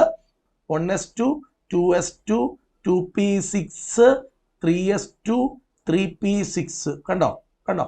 അപ്പം px-ലാണ് അവസാനിച്ചത്. ഇങ്ങനെ ഇവിടെ നിറ എല്ലാം സബ്ഷനിൽ നിറഞ്ഞിരിക്കുക. അപ്പം ഇങ്ങനെയാണ് ഓരോ എലമെന്റിന്റെയും ഇലക്ട്രോണിക് കോൺഫിഗറേഷൻ എഴുതേണ്ടത് എന്ന് പഠിക്കാനുള്ള ഒരു ഭാഗമാണത്. അവിടെ നിന്നാണ് ആ ചോദ്യം ചോദിച്ചത്. ഓക്കെ, നമുക്ക് 7ാമത്തെ ചോദ്യത്തിലേക്കാണ് പോവേണ്ടത്. 7ാമത്തെ ചോദ്യം എന്താണെന്ന് നോക്കാം. താഴെ കൊടുത്തിരിക്കുന്നവയിൽ സ്കാൻഡിയത്തിന്റെ ഇലക്ട്രോണിക വിന്യാസം എന്താണ്? സ്കാൻഡിയത്തിന്റെ ഇലക്ട്രോണിക വിന്യാസം എന്ന് പറയുമ്പോൾ സ്കാൻഡിയം 21 അറ്റോമിക് നമ്പർ. ആദ്യത്തെ 30 എലമെന്റുകളുടെ അറ്റോമിക് നമ്പർ പഠിക്കണം. നമ്മുടെ ചാനലിൽ ആദ്യത്തെ 30 എലമെന്റുകളുടെ കോഡ് മുമ്പ് അപ്ലോഡ് ചെയ്തിട്ടുണ്ട്. ഒന്ന് സെർച്ച് ചെയ്ത് നോക്കി പഠിക്കുക. അല്ലെങ്കിൽ ആദ്യത്തെ 30 എലമെന്റുകളുടെ ഇലക്ട്രോണിക് കോൺഫിഗറേഷൻ നിങ്ങൾ ബൈഹാർട്ട് ചെയ്യണം. ചെയ്താലേ ഈ പരിപാടിയൊക്കെ നടക്കുകയുള്ളൂ. അപ്പോൾ സ്കാൻഡിയത്തിൻ്റെത് എഴുതുമ്പോൾ ശ്രദ്ധിക്കേണ്ടത് 1s2 2 ഇലക്ട്രോൺ ആയി, 2s2 നമ്മുടെ ആ ഓർഡർ 2p6 ഇപ്പൊ 10 ആയി, ഇവിടെ വരെ എത്തിയപ്പോൾ 10 ആയി. അടുത്തത് 3s2, ഓക്കെ, അടുത്തത് 3p6 ഇവിടെ എത്തിയപ്പോൾ 18 ആയി. അപ്പൊ ഇവിടെ വരെ 10 ആണ്, ഇവിടെ വരെ 18 ആണ്. ഇത് ഇവിടെ മുതൽ ഇവിടെ വരെ 18 ആണ്, ഇവിടെ വരെ 18 ആയി. ഈ 18 എന്ന് പറയുന്നത് ആർഗൺ എന്ന് പറയുന്ന ഒരു നോബിൾ ഗ്യാസിന്റെ ഇലക്ട്രോണിക് കോൺഫിഗറേഷൻ ആണ്. അപ്പൊ നോബിൾ ഗ്യാസിന്റെ ഇലക്ട്രോണിക് കോൺഫിഗറേഷൻ ആവുമ്പോൾ 18 ആവും. അപ്പൊ ഈ എഴുതിയിരിക്കുന്നതെല്ലാം എല്ലാ ഓപ്ഷനിലും ആർഗൺ എഴുതിയിട്ടുണ്ട് എന്ന് വെച്ചാൽ അതിന്റെ അർത്ഥം 18 എഴുതി എന്നാണ് അർത്ഥം. സ്കാൻഡിയത്തിൻ്റെത് 21 ആണ്. അപ്പൊ അടുത്ത് ആർഗണില് 3p വരെ ഇലക്ട്രോൺ നിറച്ചിട്ടുണ്ട്. ഇനി അടുത്ത ഇലക്ട്രോൺ പോവേണ്ടത് 4s-ലോട്ടാണ്. 4s-ലോട്ട് പോകണം. 4s-ൽ നിറഞ്ഞിട്ടാണ് 3d-ലോട്ട് പോവേണ്ടത്. അപ്പൊ ആകെ 21 ഇലക്ട്രോണിൽ ആർഗൺ വരെ ആവുമ്പോൾ തന്നെ 18 ആയി. ഇനി 3 ഇലക്ട്രോൺ ആണ് ബാക്കിയുള്ളത്. അതിൽ 2 എണ്ണം 4s-ലും വെച്ച് d-യിൽ ഒരെണ്ണം 3d-യിൽ ഒരെണ്ണം വയ്ക്കുമ്പോൾ ശരിയാവും. അപ്പൊ ഇതാണ് സ്കാൻഡിയത്തിന്റെ ഇലക്ട്രോണിക് കോൺഫിഗറേഷൻ എന്ന് പറയുന്നത്. കാര്യം പിടികിട്ടിയെന്ന് തോന്നുന്നു. അതായത് ഇവിടെ നമ്മൾ സ്കാൻഡിയത്തിന്റെ ഇത് എഴുതുമ്പോൾ ഇതേപോലെ എഴുതി അത് കഴിഞ്ഞിട്ട് 4s2 3d 1 എന്നാണ് വരേണ്ടത്. ഇത്രയും നോബിൾ ഗ്യാസ് ആയിട്ടുള്ള ആർഗണിന്റെ ഇലക്ട്രോണിക് കോൺഫിഗറേഷൻ ആയതുകൊണ്ട് നമുക്ക് ഇത്രയും എഴുതുന്നതിന് പകരം ആർഗൺ എന്ന് എഴുതാം. എന്ന് പറഞ്ഞ് നമ്മളെ പഠിപ്പിക്കുന്ന ഒരു സ്ലൈഡിനെ നമുക്കൊന്ന് പരിചയപ്പെടാം. അടുത്ത് നമ്മൾ അതാണ് പരിചയപ്പെടാൻ പോകുന്നത്. ദാ ഇവിടെയൊക്കെ കണ്ടോ, ദാ ഇവിടെയൊക്കെ അത് പറയുന്നുണ്ട്. ഇവിടെ ടൈറ്റാനിയത്തിന്റെയും വനേഡിയത്തിന്റെയും ഇലക്ട്രോണിക് വിന്യാസം എഴുതൂ എന്നവർ നമ്മളടുത്ത് പറയുന്നുണ്ട്. അപ്പോൾ നമുക്കൊന്ന് എഴുതാം. ടൈറ്റാനിയം 22 ആണ്. നമുക്കൊന്ന് എഴുതി നോക്കാം. 1s2 2s2 2p6 3s2 3p6 4s2 3d എത്രയായി ഇപ്പോൾ? ഇവിടെ വരെ 18 ആണ്. 18 20 22 ഇതാണ് അതിന്റെ കറക്റ്റ് ആയിട്ടുള്ളത് അല്ലെ. ഇനി നമുക്ക് വനേഡിയം 23 ആണ്. വനേഡിയത്തിൻ്റെത് 23 ആകുമ്പോൾ നമ്മൾ എന്ത് ചെയ്യണമെന്ന് ചോദിച്ചാൽ 23 ആകുമ്പോൾ ഇവിടെ 3d3 വരും. അത്രയേ ഉള്ളൂ, 3d3 വരും.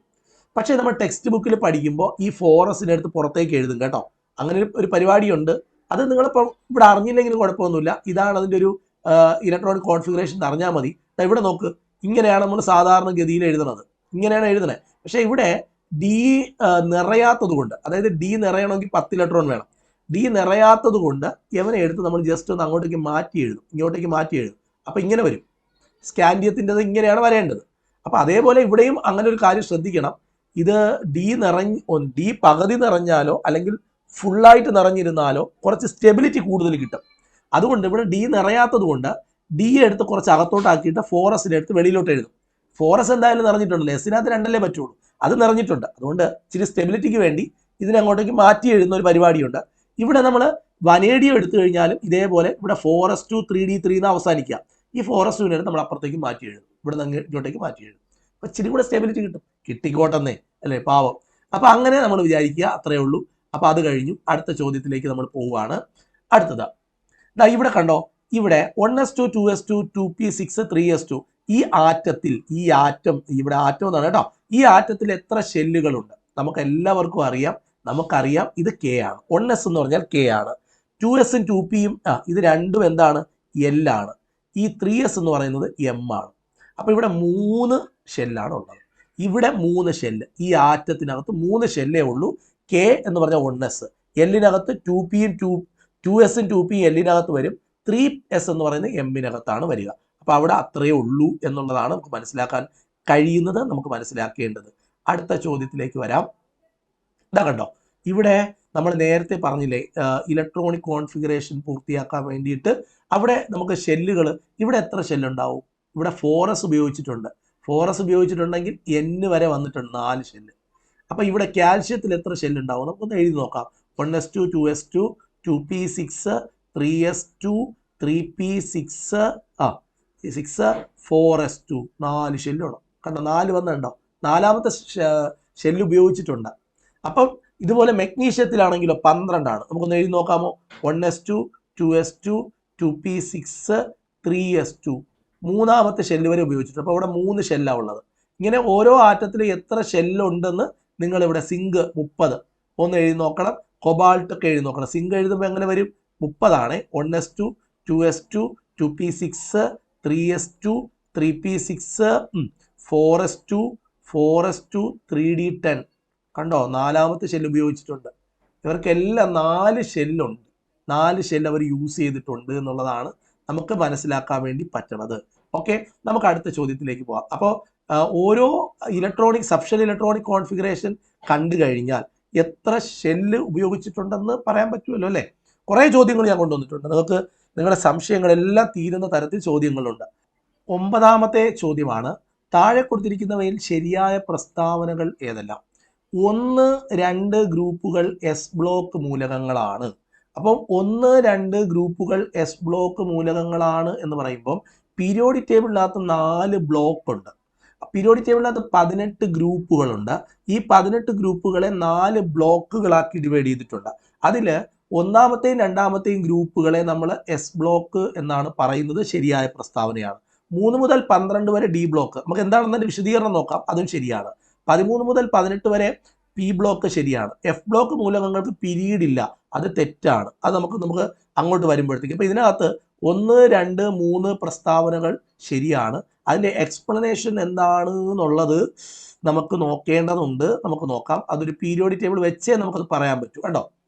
പീരിയോഡിക് ടേബിളിൽ ഒന്നാമത്തെയും രണ്ടാമത്തെയും ഗ്രൂപ്പിലുള്ള എലമെന്റുകളെ മുഴുവനായി നമ്മൾ പറയുന്ന പേരാണ് എസ് ബ്ലോക്ക് എന്ന് പറയും.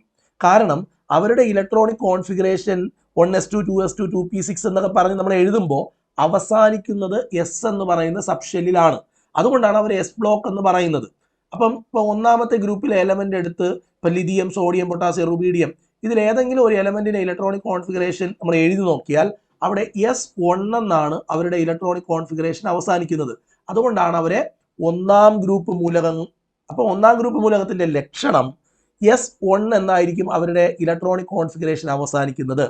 രണ്ടാമത്തെ ഗ്രൂപ്പിലുള്ള ഹീലിയം ഇല്ല, ഇതിനകത്ത് ഹീലിയം വരില്ല. Beryllium, magnesium, calcium, strontium, barium, radium അവരുടെ ഇലക്ട്രോണിക് കോൺഫിഗറേഷൻ അവസാനിക്കുന്നത് S2-ലായിരിക്കും. ഓക്കെ, S2-ൽ ഇലക്ട്രോണിക് കോൺഫിഗറേഷൻ അവസാനിക്കും എന്നതാണ് രണ്ടാമത്തെ ഗ്രൂപ്പിന്റെ പ്രത്യേകത. അപ്പോൾ അതിൽ ഹീലിയത്തിന് ഒരു എക്സെപ്ഷൻ ഉണ്ട്. ഹീലിയത്തെ നമ്മൾ മാറ്റി നിർത്തുന്നു. ബാക്കിയുള്ള എലമെന്റുകളെ ഒന്നാമത്തെ ഗ്രൂപ്പിനെ S1 ബ്ലോക്ക് എന്നും രണ്ടാമത്തേനെ S2 ബ്ലോക്ക് എന്നും, എന്നാൽ രണ്ടുപേരെയും ചേർത്ത് നമ്മൾ എസ് ബ്ലോക്ക് എന്നും പറയും. ഒന്നാമത്തെ ഗ്രൂപ്പിന് പ്രത്യേകിച്ചൊരു പേരുണ്ട്, ആൽക്കലി മെറ്റൽ. രണ്ടാമത്തേന് വേറൊരു പേരുണ്ട്, ആൽക്കലൈൻ എർത്ത് മെറ്റൽ എന്നും പറയും. ഇനി പി ബ്ലോക്ക് മൂലകങ്ങൾ ആരംഭിക്കുന്നത് 13ാമത്തെ ഗ്രൂപ്പ് മുതൽ. ഇത് 13 13, 14, 15, 16, 17, 18. ഇവിടെ 13ാമത്തെ ഗ്രൂപ്പിലെ എലമെന്റുകളുടെ ഇലക്ട്രോണിക് കോൺഫിഗറേഷൻ P1 എന്ന് അവസാനിക്കും. 14 P2 എന്നും 15 P3 എന്നും 16 P4 എന്നും 17 P5 എന്നും 18 P6 എന്നുമാണ് ഇലക്ട്രോണിക് കോൺഫിഗറേഷൻ അവസാനിക്കുന്നത്. ഇവരെ നമ്മൾ collectively called P block element. ഇവരെ നമ്മൾ ഒരുമിച്ച് ചേർത്ത് പി ബ്ലോക്ക് എലമെന്റ് എന്ന് പറയും. ക്ലിയർ ആണോ? ഓക്കെ, ഇനി ഒരു വാക്കുകൂടെ കേട്ടോണം. എസ് ബ്ലോക്കും പി ബ്ലോക്കും കൂടെ ചേർത്ത് നമ്മൾ പറയുന്ന പേരാണ് പ്രാതിനിധ്യ മൂലകങ്ങൾ അല്ലെങ്കിൽ റെപ്രസെന്റേറ്റീവ് എലമെന്റ്സ് എന്ന് പറയും. അതും പഠിച്ചോണം. ഇനി മൂന്നാമത്തെ ഗ്രൂപ്പ് മുതൽ 4, 5, 6, 7, 8, 9, 10, 11, 12 3 മുതൽ 12 വരെയുള്ള ഗ്രൂപ്പിലെ എലമെന്റുകളെ നമ്മൾ ഡി ബ്ലോക്ക് എന്ന് പറയും. അപ്പോൾ ഇവിടെ എഫ് ബ്ലോക്കിന് പീരീഡ് ഇല്ല എന്നൊരു ചൊല്ലുണ്ട്. അത് തെറ്റാണ്. യഥാർത്ഥത്തിൽ ഇവര് 6ാമത്തെ പീരീഡിലെ എലമെന്റ് ആണ്. അതായത് ഈ കാണുന്ന ലന്താനം, സീരിയം, പ്രൊമിത്തിയം, ഈ പറയുന്ന എലമെന്റുകൾ ഇവിടം വരെ ഈ 14 എലമെന്റുകൾ 6ാമത്തെ പീരീഡ്, ഈ പീരീഡിൽ ഇവിടെ വരുന്ന എലമെന്റുകളാണ്. എന്നാൽ ഈ 7ാമത്തെ പീരീഡിൽ വരുന്ന എലമെന്റുകളാണ് ഈ ആക്ടിനോയിഡുകൾ. 7ാമത്തെ പീരീഡിലാണ് വരിക. അവരെ ആക്ടിനോയിഡ് എന്ന് പറയും. ഈ ലാന്തനോയിഡ് എന്ന് പറഞ്ഞാൽ ലന്താനം എന്ന് പറയുന്ന അറ്റോമിക് നമ്പർ 57 കഴിഞ്ഞ് വരുന്ന 14 എലമെന്റുകളെയാണ് നമ്മൾ ലാന്തനോയിഡ് എന്ന് പറയുന്നത്. അവരെ ഇവിടെ എഴുതിയാൽ പീരിയോഡിക് ടേബിളിന്റെ പ്രോപ്പർട്ടികൾക്ക് തകിടം മറിയും എന്നതുകൊണ്ട്, പ്രശ്നമുണ്ടാകും എന്നതുകൊണ്ടാണ് മാറ്റി എഴുതിയിട്ടുള്ളത്. ഇവിടെ ആക്ടിനിയം എന്ന് പറയുന്ന ഒരു എലമെന്റ് ഇവിടെ വരാനുണ്ട്, 89. അത് കഴിഞ്ഞ് വരുന്ന 14 എലമെന്റുകളാണ് ഇവിടെ വരേണ്ടത്. ആ എലമെന്റുകളെ നമ്മൾ ആക്ടിനോയിഡുകൾ എന്ന് പറയും. അത് 14 എലമെന്റ് ഉണ്ടാവും, അവരെ ആക്ടിനോയിഡ് എന്ന് പറയും. ഇവർ രണ്ടുപേരും കൂടെ ചേർത്ത് നമ്മൾ പറയുന്ന ഒരു പേരാണ് എന്ത് പറയും? F block element. കാരണം ഇവരുടെ ഇലക്ട്രോണിക് കോൺഫിഗറേഷൻ എഴുതുമ്പോൾ എഫ് എന്ന് പറയുന്ന സബ്ഷെൽ ഉപയോഗിക്കുന്നുണ്ട്. അത്രേ ഉള്ളൂ. ഓക്കെ ആണോ? ശരി, അപ്പൊ അത്രയും കാര്യങ്ങൾ നമ്മൾ കഴിഞ്ഞു. ഇനി നമ്മൾ അടുത്ത ഒരു സ്ലൈഡിലേക്ക് വരുന്നു. അപ്പോൾ പീരിയോഡിക് ടേബിളിനകത്ത് 4 ബ്ലോക്ക് ഉണ്ട്. 1ഉം 2ഉം എസ് ബ്ലോക്ക്, 13 മുതൽ 18 വരെ പി ബ്ലോക്ക്, 3 മുതൽ 12 വരെ ഡി ബ്ലോക്ക്. പീരിയോഡിക് ടേബിൾ ഏറ്റവും താഴെ 2 നിരകളിലായി 14ഉം 14ഉം 28 എലമെന്റുകൾ എഫ് ബ്ലോക്ക്. ഓക്കെ, അടുത്തത് സൾഫർ എത്രാമത്തെ ഗ്രൂപ്പിലെ മൂലകമാണ്? സൾഫറിന്റെ അറ്റോമിക് നമ്പർ അറിയണം മക്കളെ. എത്രയാണ്? 16. അപ്പൊ എങ്ങനെയാ എഴുതുക? 1s2, okay, 2s2, അടുത്തതോ 2p6, അടുത്തതോ 16 3s2, അടുത്തതോ അപ്പൊ ഇപ്പൊ എത്രയായി? 12 അടുത്തത് 3p4. കണ്ടോ? അപ്പൊ നമ്മൾ പഠിച്ചു വെച്ചിട്ടുണ്ട് P1 എന്ന് അവസാനിച്ചാൽ 13ാമത്തെ ഗ്രൂപ്പ്, P2 എന്ന് അവസാനിച്ചാൽ 14ാമത്തെ ഗ്രൂപ്പ്, P3 എന്ന് അവസാനിച്ചാൽ 15ാമത്തെ ഗ്രൂപ്പ്, P4 എന്ന് അവസാനിച്ചാൽ 16ാമത്തെ ഗ്രൂപ്പ്, P5 എന്ന് അവസാനിച്ചാൽ 17ാമത്തെ ഗ്രൂപ്പ്, P6 എന്ന് അവസാനിച്ചാൽ 18ാമത്തെ ഗ്രൂപ്പ്, P4 എന്നാണ് അവസാനിച്ചിരിക്കുന്നത്. അപ്പോൾ എന്തോന്നാ 16ാമത്തെ ഗ്രൂപ്പ്. സൾഫറിന്റെ ഗ്രൂപ്പ് പറയണമെങ്കിൽ എന്ത് ചെയ്താൽ മതി? എങ്ങനെ അവസാനിച്ചു നോക്കണം. P1 എന്ന് അവസാനിച്ചെങ്കിൽ 13, P4 എന്ന് അവസാനിച്ചത് കൊണ്ട് 16. ക്ലിയർ അല്ലേ? ക്ലിയർ അല്ലേ? സെറ്റ് അല്ലേ? S1 എന്നാണ് അവസാനിച്ചിരുന്നെങ്കിലോ ഒന്നാമത്തെ ഗ്രൂപ്പ്, S2 എന്നാണ് അവസാനിച്ചിരുന്നെങ്കിലോ രണ്ടാമത്തെ ഗ്രൂപ്പ്. വളരെ എളുപ്പമാണ് ഗ്രൂപ്പ് കണ്ടുപിടിക്കാൻ. ഗ്രൂപ്പ് കണ്ടുപിടിക്കാൻ ഭയങ്കര എളുപ്പമാണ്. കണ്ടോ, ഇവരുടെയൊക്കെ ഗ്രൂപ്പും ബ്ലോക്കും ഒക്കെ നമുക്ക് കണ്ടുപിടിക്കാൻ പറ്റും ഇതുപോലെ. ഇതാ നോക്ക്, മൂലകത്തിന്റെ പേര് ലിഥിയം എന്നാണ്, അറ്റോമിക് നമ്പർ 3 ആണ്, ഇലക്ട്രോണിക് കോൺഫിഗറേഷൻ 1s2 2s1. അപ്പൊ നമുക്ക് ബ്ലോക്ക് പറയാം എസ് ബ്ലോക്ക് ആണ്. എസ് ബ്ലോക്ക് പറയാം. ഗ്രൂപ്പ് വേണമെങ്കിലും പറയാം, ഒന്നാമത്തെ ഗ്രൂപ്പാണ്. കണ്ടോ, ഒന്നാമത്തെ ഗ്രൂപ്പാണ്. ഇതേപോലെ മെഗ്നീഷ്യത്തിന്റെ 12 ആണ് കേട്ടോ, അറ്റോമിക് നമ്പർ 12. എങ്ങനെ എഴുതും? 1s2 2s2 2p6 3s2. കണ്ടോ, അപ്പം അവസാനം ഇലക്ട്രോൺ പൂരണം നടന്നത് എവിടെയാണ്? എസ്സിലാണ്. അതുകൊണ്ട് ബ്ലോക്ക് എസ് ആണ്. അത് എന്നാൽ എത്രാമത്തെ ഗ്രൂപ്പ് ആയിരിക്കും? 2. S1 എന്ന് അവസാനിച്ചാൽ ഒന്നാമത്തെ ഗ്രൂപ്പ്, S2 എന്ന് അവസാനിച്ചാൽ രണ്ടാമത്തെ ഗ്രൂപ്പ്. നൈട്രജൻ 7 ആണ്. അപ്പം 7 ആണ് atomic number. 1s2 2s2 2p3. P1 ആണെങ്കിൽ 13, P2 ആണെങ്കിൽ 14, P3 ആണെങ്കിൽ 15. P എന്ന് പറയുന്ന ബ്ലോക്കിൽ 15ാമത്തെ ഗ്രൂപ്പിൽ കാണും. പി ബ്ലോക്ക് എവിടെ മുതൽ എവിടെ വരെയാ? 13 മുതൽ 18 വരെ. സ്കാൻഡിയം 21 നമ്മൾ എഴുതുമ്പോൾ ആർഗൺ എഴുതിയാൽ എത്രയാ? 18 ആയി. പിന്നെ വരുന്നത് 4s2 3d1 എന്നാ വരിക അല്ലേ? ഇങ്ങനെയല്ലേ വരിക? അപ്പം ഡി ഉപയോഗിച്ചിട്ടുണ്ട്. D1 വന്നാൽ അത് ഡി ഉണ്ടെങ്കിൽ അത് ഡി ബ്ലോക്ക് ആണ്. D1 എന്നാണെങ്കിൽ അത് മൂന്നാമത്തെ ഗ്രൂപ്പ്, D2 എന്നാണെങ്കിൽ 4, D3 എന്നാണെങ്കിൽ 5, D4 എന്നാണെങ്കിൽ 6, അങ്ങനെ ഡി പോകും. D10 വരെ വരും. D10 ആകുമ്പോഴത്തേക്ക് 12ാമത്തെ ഗ്രൂപ്പിൽ പോകും. ഇവിടെ ഇതാണ് നമ്മൾ കണ്ടോ, അവസാന ഇലക്ട്രോൺ പൂരണം നടക്കുന്നത് ഏത് സബ്ഷെല്ലിലായിരിക്കുമോ അതാണ് അതിന്റെ ബ്ലോക്ക്. ഇപ്പൊ ഇവിടെ എസ്സിലാണ് ഇലക്ട്രോൺ പൂരണം നടക്കണമെങ്കിൽ എസ് ബ്ലോക്ക്, പിയിലാണ് ഇലക്ട്രോൺ പൂരണം നടക്കണമെങ്കിൽ പി ബ്ലോക്ക്, ഡി ഉപയോഗിച്ചിട്ടുണ്ടെങ്കിൽ ഡി ബ്ലോക്ക്, എഫ് വന്നിട്ടുണ്ടെങ്കിൽ എഫ് ബ്ലോക്ക്. ഇങ്ങനെ ഭയങ്കര എളുപ്പത്തിൽ നമുക്ക് കാര്യങ്ങൾ കണ്ടുപിടിക്കാൻ പറ്റും. അത്ര എളുപ്പമുള്ള ചാപ്റ്ററാണ്. ഓക്കെ, 11ാമത്തെ ഒരു അടിപൊളി ചോദ്യമാണ്. നിയോൺ എന്ന് പറഞ്ഞൊരു എലമെന്റ് ഉണ്ട്. അറ്റോമിക് നമ്പർ എത്രയാണ്? 10 ആണ്. ഇത് ഏത് ഗ്രൂപ്പിൽ, എത്രാമത്തെ ഗ്രൂപ്പിലെ മൂലകമാണ്? 10 ആണ് അറ്റോമിക് നമ്പർ. അപ്പം 1s2 2s2 2p6 എന്ന് വരും അല്ലെ? P6 എന്നാണ് ഇലക്ട്രോണിക് കോൺഫിഗറേഷൻ അവസാനിച്ചിട്ടുള്ളത്. P1 എന്ന് അവസാനിച്ചെങ്കിലോ P2 എന്ന് അവസാനിക്കാം, P3 എന്ന് അവസാനിക്കാം, P4 എന്ന് അവസാനിക്കാം, P5 എന്ന് അവസാനിക്കാം, P6 എന്ന് അവസാനിക്കാം. P1 എന്ന് അവസാനിച്ചാൽ 13ാമത്തെ ഗ്രൂപ്പാണ്. P2 എന്ന് അവസാനിച്ചാൽ 14, P3 എന്ന് അവസാനിച്ചാൽ 15, P4 എന്ന് അവസാനിച്ചാൽ 16, P5 എന്ന് അവസാനിച്ചാൽ 17, P6 എന്ന് അവസാനിച്ചാൽ 18. അപ്പൊ 18ാമത്തെ ഗ്രൂപ്പിലെ മൂലകമാണ് നിയോൺ. ഇങ്ങനെയാണ് നമ്മൾ പറയേണ്ടത്. S1 എന്ന് അവസാനിച്ചാലോ? പറ, S1 എന്ന് അവസാനിച്ചാൽ ഏത് ഗ്രൂപ്പ് ആയിരിക്കും? S1 എന്ന് അവസാനിച്ചു കഴിഞ്ഞാൽ അത് ഒന്നാമത്തെ ഗ്രൂപ്പ് ആയിരിക്കും. ഓക്കെ, ഇതുപോലെ ഗ്രൂപ്പുകൾ പറയാൻ പറ്റും. ഇവിടെ നമ്മൾ എഴുതിയിരിക്കുന്ന എലമെന്റുകളുടെ എല്ലാം ഗ്രൂപ്പ് പറയണേ. S1 അപ്പം group number 1, S1 group number 1, S2 group number 2, S2 group number 2. Okay, അപ്പം എസ് ബ്ലോക്ക് മൂലകങ്ങളുടെ ബാഹ്യ എസ് സബ്ഷെല്ലിലെ ഇലക്ട്രോണുകളുടെ എണ്ണമാണ് അതിന്റെ ഗ്രൂപ്പ് നമ്പർ. S1 എന്ന് അവസാനിച്ചാൽ ഫസ്റ്റ് ഗ്രൂപ്പ്, S2 എന്ന് അവസാനിച്ചാൽ സെക്കൻഡ് ഗ്രൂപ്പ്. അത്രയേ ഉള്ളൂ.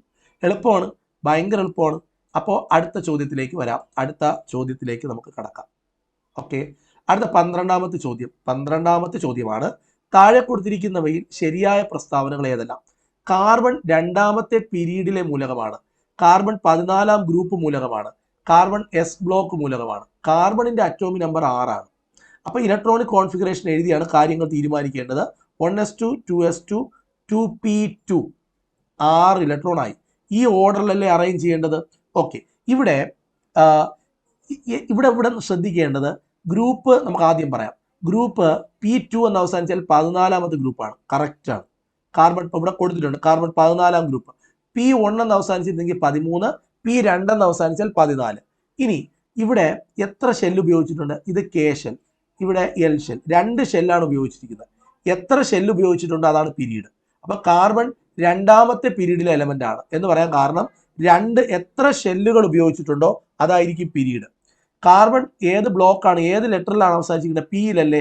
അപ്പം പി ബ്ലോക്ക് ആണ്, എസ് ബ്ലോക്ക് അല്ല. അപ്പൊ 1, 2 പ്രസ്താവനകളാണ് ശരി. ഓക്കെ, അടുത്ത ചോദ്യത്തിലേക്ക് വരാം. കാര്യം പിടികിട്ടിയെന്ന് തോന്നുന്നുണ്ട്. അടുത്ത ചോദ്യത്തിലേക്ക് പോവുകയാണ്. ഇതിന്റെ എക്സ്പ്ലനേഷൻ നോക്കാം. ഇവിടെയാണ് കൊടുത്തിരിക്കുന്നത് കേട്ടോ. ഇവിടെ ഒരു കാര്യം നിങ്ങൾ ഓർമ്മിക്കേണ്ടത്, ഇത് S1 ബ്ലോക്ക്, ഇവരുടെ എല്ലാവരുടെയും ഇലക്ട്രോണിക് കോൺഫിഗറേഷൻ S2ൽ അവസാനിക്കും. ഇവിടെ D1, ഇത് D2, ഇത് D3, ഇത് D4, ഇത് D5, ഇത് D6, ഇത് D7, ഇത് D8, ഇത് D9, ഇത് D10. ഇതാണെങ്കിൽ P1, ഇത് P2, ഇത് P3, ഇത് P4, ഇത് P5, ഇത് P6ലാണ് ഇലക്ട്രോണിക് കോൺഫിഗറേഷൻ അവസാനിക്കുക. ഓക്കെ ആണോ? ക്ലിയർ ആണോ? അടുത്ത ചോദ്യത്തിലേക്ക് പോകാമോ? അടുത്ത ചോദ്യത്തിലേക്ക് പോകാം. ഇനി 13ാമത്തെ ചോദ്യം, താഴെ കൊടുത്തിരിക്കുന്നവയിൽ എസ് ബ്ലോക്ക് മൂലകങ്ങൾക്ക് ഉചിതമല്ലാത്തത്. എസ് ബ്ലോക്ക് മൂലകങ്ങൾ എവിടെയാ കാണപ്പെടുക? ഒന്നാമത്തെയും രണ്ടാമത്തെയും ഗ്രൂപ്പിൽ കാണപ്പെടും. ശരി. എല്ലാവരും ലോഹങ്ങളാണ്. എസ് ബ്ലോക്ക് വലിയൊരു പ്രത്യേകത, എസ് ബ്ലോക്കിൽ വരുന്ന എല്ലാവരും ആൽക്കലി ലോഹങ്ങളും ആൽക്കലൈൻ എർത്ത് എലമെന്റുകളും എല്ലാം തന്നെ മൃദുവായ ലോഹങ്ങളാണ്, പ്രത്യേകിച്ച് ഒന്നാമത്തെ ഗ്രൂപ്പിലെ എലമെന്റുകൾ. ക്രിയാശീലത, റിയാക്ടിവിറ്റി കൂടുതലാണ്. സഹസംയോജക ബന്ധനത്തിൽ ഏർപ്പെടൂല, അതായത് ഇലക്ട്രോണുകളെ പങ്കുവയ്ക്കൂല, ഇവർ ഇലക്ട്രോണുകളെ വിട്ടുകൊടുക്കുകയാണ് ചെയ്യുന്നത്. ഒന്നാമത്തെ ഗ്രൂപ്പിലുള്ളവർ 1 ഇലക്ട്രോണിനെ വിട്ടുകൊടുക്കും, രണ്ടാമത്തെ ഗ്രൂപ്പിലുള്ളവർ 2 ഇലക്ട്രോണിനെ വിട്ടുകൊടുക്കും. ഇവർ ഇലക്ട്രോണിനെ വിട്ടുകൊടുത്തുകൊണ്ടാണ് രാസപ്രവർത്തനത്തിൽ പങ്കെടുക്കുന്നത്. ഇലക്ട്രോൺ കൊടുക്കൽ വാങ്ങലിലൂടെ രാസപ്രവർത്തനത്തിൽ പങ്കെടുക്കുന്നെങ്കിൽ അവിടെ ഉണ്ടാകുന്ന ബന്ധനം അയോണിക് ആണ്. അയോണിക ബന്ധനം എന്ന് മലയാളത്തിൽ പറയും, അയോണിക് ബോണ്ട് എന്ന് ഇംഗ്ലീഷിൽ പറയും. അയോണിക ബന്ധനം, ബോണ്ട്. അത് ഒന്നാമത്തെ ഗ്രൂപ്പിലുള്ളവർ 1 ഇലക്ട്രോണിനെ വിട്ടുകൊടുത്തും രണ്ടാമത്തെ ഗ്രൂപ്പിലുള്ളവർ 2 ഇലക്ട്രോണിനെ വിട്ടുകൊടുത്തുകൊണ്ടുമാണ് സാധാരണ എസ് ബ്ലോക്ക് മൂലകങ്ങൾ രാസബന്ധനങ്ങളിൽ ഏർപ്പെടുന്നത്. അയോണിക ബന്ധനങ്ങളിൽ മാത്രമേ പങ്കെടുക്കൂ. അപ്പോൾ ഇത് തെറ്റാണ്. 1, 2, 3 പ്രസ്താവനകൾ ശരിയാണ്. എസ് ബ്ലോക്ക് എലമെന്റുകളുടെ പ്രത്യേകതകളാണ് ഈ പറഞ്ഞത്. മൃദുവായവരാണ്, അല്ലെ? വളരെ മൃദുവായവരാണ്, മൃദുവായ എലമെന്റുകളാണ് കേട്ടോ. എസ് ബ്ലോക്ക് എലമെന്റുകളുടെ സവിശേഷതകൾ എന്തെല്ലാം? അപ്പൊ നമ്മൾ പറയണം, മൃദുവാണ്, എല്ലാവരും ലോഹങ്ങളാണ്, എല്ലാവരും ഒന്നാമത്തെ ഗ്രൂപ്പിലുള്ളവർ 1 ഇലക്ട്രോണിനെ വിട്ടുകൊടുക്കും, രണ്ടാമത്തെ ഗ്രൂപ്പിലുള്ളവർ 2 ഇലക്ട്രോണിനെ വിട്ടുകൊടുക്കും. ഈ പ്രത്യേകതകളൊക്കെ നമുക്ക് അവിടെ എസ് ബ്ലോക്കിന്റെ പ്രത്യേകതകളായി പറയാം. താഴെ കൊടുത്തിരിക്കുന്നവയിൽ ശരിയായ പ്രസ്താവനകൾ ഏതെല്ലാം? 13ാം ഗ്രൂപ്പ് മൂലകങ്ങളാണ് ബോറോൺ കുടുംബം. അതെ, 13ാമത്തെ ഗ്രൂപ്പ് ബോറോൺ കുടുംബം, 14ാമത്തത് കാർബൺ കുടുംബം, 15ാമത്തത് നൈട്രജൻ കുടുംബം, 16ാമത്തത് ഓക്സിജൻ കുടുംബം, 17ാമത്തത് ഹാലോജൻ, 18ാമത്തത് നോബിൾ ഗ്യാസ്. അവയുടെ സബ്ഷെൽ ഇലക്ട്രോണിക് കോൺഫിഗറേഷൻ P1 എന്നാണ്. അതെ, 13ാമത്തെ ഗ്രൂപ്പിലെ എലമെന്റുകളുടെ ഇലക്ട്രോണിക് കോൺഫിഗറേഷൻ അവസാനിക്കുന്നത് P1 എന്നാണ്. 17ാം ഗ്രൂപ്പിലെ ഇലക്ട്രോണിക് വിന്യാസം അവസാനിക്കുന്നത് P5 എന്നാണ്. അതും ശരിയാണ്. 17ാമത്തെ ഗ്രൂപ്പിൽ അത് P5 എന്നും 18ാമത്തെ ഗ്രൂപ്പിൽ അത് P6 എന്നും അവസാനിക്കും. ഈ കൊടുത്തിരിക്കുന്ന എല്ലാ പ്രസ്താവനകളും ശരി തന്നെയാണ്. അടുത്ത ചോദ്യത്തിലേക്ക്, അടുത്ത ചോദ്യത്തിലേക്കാണ് നമുക്ക് പോവേണ്ടത്. ഇവിടെ ഇതുമായി ബന്ധപ്പെട്ടതല്ല ഇത്. ഓക്കെ, അത് നമുക്ക് വേറൊരു ക്വസ്റ്റ്യനിൽ പറയേണ്ടതാണ്. ഇനി താഴെ കൊടുത്തിരിക്കുന്നവയിൽ ഡി ബ്ലോക്ക് മൂലകങ്ങൾക്ക് ഉചിതമല്ലാത്തത്. ഡി ബ്ലോക്ക് മൂലകങ്ങൾ എവിടെ നിന്ന് എവിടം വരെയാ? 3 മുതൽ 12 വരെ വരുന്ന ഗ്രൂപ്പാണ് ഡി ബ്ലോക്ക്. അത് സംക്രമണ മൂലകങ്ങൾ എന്ന പേരിൽ ഡി ബ്ലോക്ക് എലമെന്റുകൾ അറിയപ്പെടുന്നുണ്ട്. ഉൽപ്രേരകങ്ങളായി പ്രവർത്തിക്കും, ശരിയാണ്. ഇപ്പം ഡി ബ്ലോക്ക് എലമെന്റുകളിൽ നമ്മുടെ ഹേബർ പ്രോസസ് എടുത്താൽ അവിടെ സ്പോഞ്ചി അയൺ ആണ് അവിടുത്തെ ഉൽപ്രേരകം. അതേപോലെ വനസ്പതിയുടെ നിർമ്മാണത്തിന് നിക്കലാണ് ഉൽപ്രേരകം. ഈ ഉൽപ്രേരകങ്ങളൊക്കെ വരുന്നത്, ഉൽപ്രേരകം എന്ന് പറഞ്ഞാൽ കാറ്റലിസ്റ്റുകളൊക്കെ വരുന്നത് ഡി ബ്ലോക്ക് എലമെന്റിനകത്താണ്. നിറമുള്ള സംയുക്തങ്ങൾ ഉണ്ടാക്കാൻ പറ്റും. നമ്മളിപ്പോൾ കെമിസ്ട്രി ലാബിലൊക്കെ പോകുമ്പം കുറെ കുപ്പികളിലൊക്കെ നിറം, കുറെ കളേർഡ് കോമ്പൗണ്ട് കാണൂലേ, അവരൊക്കെ ഈ ഡി ബ്ലോക്ക് എലമെന്റുകളാണ്. എപ്പോഴും ഓക്സീകരണാവസ്ഥ +2 കാണിക്കുന്നു, ഇത് തെറ്റാണ്, അത് ശരിയല്ല. അതായത് ഇവർക്ക് പലപ്പോഴും പല ഓക്സീകരണാവസ്ഥ കാണിക്കും, വ്യത്യസ്തമായ ഓക്സീകരണാവസ്ഥ ഡി ബ്ലോക്ക് എലമെന്റുകൾ കാണിക്കും എന്നത് ഡി ബ്ലോക്ക് എലമെന്റുകളുടെ വേറൊരു പ്രത്യേകതയാണ്. ഇതാണ് ഇതിന്റെ. അപ്പം ഇതിൽ 1, 2, 3 പ്രസ്താവനകൾ ശരിയാണ്. ഡി ബ്ലോക്ക് മൂലകങ്ങളുടെ ഓക്സീകരണാവസ്ഥയെക്കുറിച്ച് നമുക്ക് സംസാരിക്കാം. ഡി ബ്ലോക്ക് എലമെന്റുകൾ ഇപ്പം Fe, ഇരുമ്പ് കണ്ടോ, ഇരുമ്പിന്റെ പ്രത്യേകത FeCl2 എന്ന് പറയുന്ന ഒരു കോമ്പൗണ്ട് ഉണ്ടാകുന്ന സമയത്ത് Fe വിട്ടുകൊടുക്കുന്ന ഇലക്ട്രോണുകളുടെ എണ്ണം 2 ആണ്. എന്നാൽ FeCl3 എന്ന് പറയുന്ന ഫെറിക് ക്ലോറൈഡ് എന്ന് പറയുന്ന ഒരു കോമ്പൗണ്ട് ഫോം ചെയ്യുന്ന സമയത്ത് Fe വിട്ടുകൊടുക്കുന്ന ഇലക്ട്രോണുകളുടെ എണ്ണം 3 ആണ്. അതായത് സാധാരണഗതിയിൽ ഡി ബ്ലോക്ക് അല്ലാത്ത എലമെന്റുകൾ എല്ലായ്പ്പോഴും ഒരേ തരത്തിലാണ് ഇലക്ട്രോണുകളെ കൊടുക്കുന്നത്. ഇപ്പോൾ സോഡിയം എടുത്താൽ എസ് ബ്ലോക്ക് എലമെന്റ് ആണ് സോഡിയം, ഒന്നാമത്തെ ഗ്രൂപ്പിൽ എലമെന്റ് ആണ്. സോഡിയത്തിന്റെ പ്രത്യേകത എപ്പോഴും 1 ഇലക്ട്രോണിനെ മാത്രമേ കൊടുക്കൂ. അതുകൊണ്ട് നമ്മൾ പറയും അതിന് ഒരു +1 ഓക്സീകരണാവസ്ഥയാണ് എപ്പോഴും കാണിക്കുന്നത്. പക്ഷേ Fe സംബന്ധിച്ചിടത്തോളം അല്ലെങ്കിൽ ഡി ബ്ലോക്ക് എലമെന്റിനെ സംബന്ധിച്ചിടത്തോളം അങ്ങനെ പറയാൻ പറ്റൂല. പലപ്പോഴും പല രീതിയിൽ ഈ ഒരു ഓക്സീകരണാവസ്ഥ കാണിക്കുന്നുണ്ട്. അത് എന്തുകൊണ്ടാണെന്ന് ചോദിച്ചു കഴിഞ്ഞാൽ, ഇപ്പം ഇലക്ട്രോണിക്, ഇപ്പം ഡി എന്ന് പറയുന്ന, ഇപ്പോൾ നമുക്കറിയാലോ ഡി ബ്ലോക്ക് എലമെന്റുകളെ എഴുതുമ്പോൾ SP എന്നീ ബ്ലോക്കുകളിലെ മൂലകങ്ങൾ രാസപ്രവർത്തനത്തിൽ ഏർപ്പെടുമ്പോൾ ബാഹ്യതമ ഷെല്ലിലെ ഇലക്ട്രോണുകളെയാണ് വിട്ടുകൊടുക്കുന്നത്. എന്നാൽ സംക്രമണ മൂലകങ്ങളിലും S സബ്ഷെല്ലിലെയും, അതായത് സംക്രമണ മൂലകങ്ങളുടെയും പ്രത്യേകത ഡി കൊടുത്തിട്ട് ഡിയുടെ തൊട്ടടുത്ത് S ഉണ്ട്. ഡി ബ്ലോക്ക് എലമെന്റുകളുടെ ഇലക്ട്രോണിക് കോൺഫിഗറേഷൻ നിങ്ങൾ എഴുതി നോക്കിയേ, സ്കാൻഡിയമോ ടൈറ്റാനിയമോ എഴുതി നോക്കിയേ. അവരുടെ പ്രത്യേകത ഡിയിലെ ഇലക്ട്രോണും അതിന്റെ തൊട്ടടുത്ത് കാണുന്ന S സബ്ഷെല്ലിലെ ഇലക്ട്രോണിന്റെയും ആ എനർജി വ്യത്യാസം വളരെ കുറവാണ്. അതുകൊണ്ട് വേണമെങ്കിൽ ഡിന്ന് ഇലക്ട്രോൺ പോരാതെ വന്നാൽ തൊട്ടടുത്തിരിക്കുന്ന S നിന്ന് കൊടുക്കാൻ പറ്റും. അത് മറ്റുള്ള S ബ്ലോക്ക് എലമെന്റുകൾക്കും P ബ്ലോക്ക് എലമെന്റുകൾക്കും അങ്ങനെ പറ്റത്തില്ല. അതുകൊണ്ടാണ് ഡിക്ക് വ്യത്യസ്തമായ ഓക്സീകരണാവസ്ഥ പ്രകടിപ്പിക്കാൻ കഴിയുന്നത്. ഇതിന്റെ കാര്യകാരണങ്ങളൊക്കെ 10ാം ക്ലാസ്സിൽ പരീക്ഷയ്ക്ക് വിശദമായിട്ട് ചോദിക്കാറുണ്ട്. ഉൾപ്രേരകങ്ങളായി പ്രവർത്തിക്കും ഡി ബ്ലോക്ക് എലമെന്റുകൾ. അപ്പോൾ അതിലൊരു എക്സാമ്പിൾ ആണ് വനേഡിയം പെന്റോക്സൈഡ്. വനേഡിയം എന്ന് പറയുന്നത് ഡി ബ്ലോക്ക് എലമെന്റ് ആണ്. അതേപോലെ അതെവിടെ ഉപയോഗിക്കുക? വനേഡിയം പെന്റോക്സൈഡ് സൾഫ്യൂരിക് ആസിഡിന്റെ നിർമ്മാണത്തിൽ. അതേപോലെ നിക്കൽ, ഡാൽഡ വനസ്പതിയുടെ നിർമ്മാണത്തിൽ. സസ്യ എണ്ണകളിലൂടെ ഹൈഡ്രജൻ കടത്തിവിട്ടാണ് വനസ്പതി ഉണ്ടാക്കുന്നത്. അവിടെ നിക്കലിനെ നമ്മൾ കാറ്റലിസ്റ്റായി ഉപയോഗിക്കാറുണ്ട്. അതേപോലെ തന്നെയാണ് നിക്കൽ ഉപയോഗിക്കുന്നുണ്ട്. ഇവിടെ പ്ലാറ്റിനം എന്ന് പറഞ്ഞ എലമെന്റ് ഉപയോഗിക്കുന്നുണ്ട്, കാറ്റലിസ്റ്റായിട്ട് ഉപയോഗിക്കുന്നുണ്ട്. എവിടെയാണ്? നൈട്രിക് ആസിഡിന്റെ നിർമ്മാണത്തിൽ. ഇങ്ങനെ ഉൾപ്രേരകങ്ങളായി പ്രവർത്തിക്കാൻ കഴിയും. നിറമുള്ള സംയുക്തം കോപ്പർ സൾഫേറ്റ്, കോപ്പറിന്റെ പ്രസൻസ് ആണ് അവിടെ നിറം കൊടുത്തത്. Cobalt nitrate, cobalt D block element ആണ്. പൊട്ടാസ്യം പെർമാംഗനേറ്റ്, ഇതിനകത്ത് മാംഗനീസ് ഉണ്ട്, അതിന്റെ പ്രസൻസ് ആണ്. ഫെറസ് സൾഫേറ്റ് ഇരുമ്പിന്റെ പ്രസൻസ് ആണ്. അതായത് നിറമുള്ള സംയുക്തങ്ങൾ ഉണ്ടാക്കാൻ കഴിയും എന്നതാണ് ഡി ബ്ലോക്ക് എലമെന്റുകളുടെ മറ്റൊരു സ്ട്രൈക്കിംഗ് ക്യാരക്ടർ എന്ന് പറയുന്നത്. അടുത്തത്, താഴെ കൊടുത്തിരിക്കുന്നവയിൽ കപട സംക്രമണ മൂലകങ്ങൾ എന്താണ്? അതായത് നമുക്ക് എല്ലാവർക്കും അറിയാം 13ാമത്തെ ഗ്രൂപ്പ് മുതൽ 18ാമത്തെ ഗ്രൂപ്പ് വരെ വരുന്ന എലമെന്റുകളിൽ ചില എലമെന്റുകൾ സംക്രമണ മൂലകങ്ങളുടെ അകത്ത് പെട്ടിട്ടുണ്ട്, പക്ഷെ അവരുടെ സ്വഭാവങ്ങൾ കാണിക്കാറില്ല. അവരെ നമ്മൾ സ്യൂഡോ ട്രാൻസിഷൻ എലമെന്റ് എന്ന് പറയും. ഇതിനകത്ത് ആരാണ് വരുന്നത് എന്നാണ്. കോപ്പർ, ഇരുമ്പ്, അലുമിനിയം, സിങ്ക്. ഇത്തരം സിങ്ക് ആണ്. 3 എലമെന്റുകളാണ് കപട സംക്രമണ മൂലകങ്ങൾ എന്ന് പറഞ്ഞിട്ട് നമുക്ക് ടെക്സ്റ്റ് ബുക്കിൽ പരിചയപ്പെടുത്തുന്നത്. അതിലൊന്ന് സിങ്ക്. 12ാമത്തെ ഗ്രൂപ്പിൽ വരുന്ന സിങ്ക്, കാഡ്മിയം, മെർക്കുറി. ഇവര് സംക്രമണ മൂലകങ്ങളുടെ എല്ലാ പൊതുഗുണങ്ങളും കാണിക്കുന്നില്ല. അതുകൊണ്ട് ഇവയെ കപട സംക്രമണ മൂലകങ്ങൾ എന്നാണ് പറയുക. ഇതെല്ലാം നല്ല ഒരു റിവിഷൻ നിങ്ങൾക്ക് കിട്ടിയതാണ്. നമ്മുടെ ഹാജാസ് ക്ലാസ്സസ് എടുക്കാത്ത ഏതെങ്കിലും കുട്ടി ഉണ്ടെങ്കിൽ നിങ്ങൾ എന്നെ ഒന്ന് വിളിച്ചിട്ട് സയൻസിൻ്റെ ക്ലാസ്സുകൾ, ഇനിയിപ്പം ബാക്കിയൊക്കെ കണ്ടു തീർക്കാനുള്ള സമയം നിങ്ങൾക്ക് ഉണ്ടാവില്ല, സയൻസിൻ്റെ മാത്സിൻ്റെ ക്ലാസ്സുകൾ നിങ്ങൾക്ക് സബ്സ്ക്രിപ്ഷൻ വേണമെങ്കിൽ 9995027074 ഈ നമ്പറിൽ വിളിച്ചിട്ട് ഒരു തവണ സയൻസ് ക്ലാസ് എല്ലാം കണ്ടുപോയാൽ സയൻസിനകത്ത് നിങ്ങൾക്ക് എന്തായാലും ഒരു അപകടം ഉണ്ടാവില്ല. ഓക്കെ, നമുക്ക് അടുത്ത ഒരു ടോപ്പിക്കിലേക്ക് പോവാം. അടുത്ത ക്വസ്റ്റ്യനിലേക്ക് പോകാം. Mn2O7 മാംഗനീസിന്റെ ഓക്സീകരണാവസ്ഥ.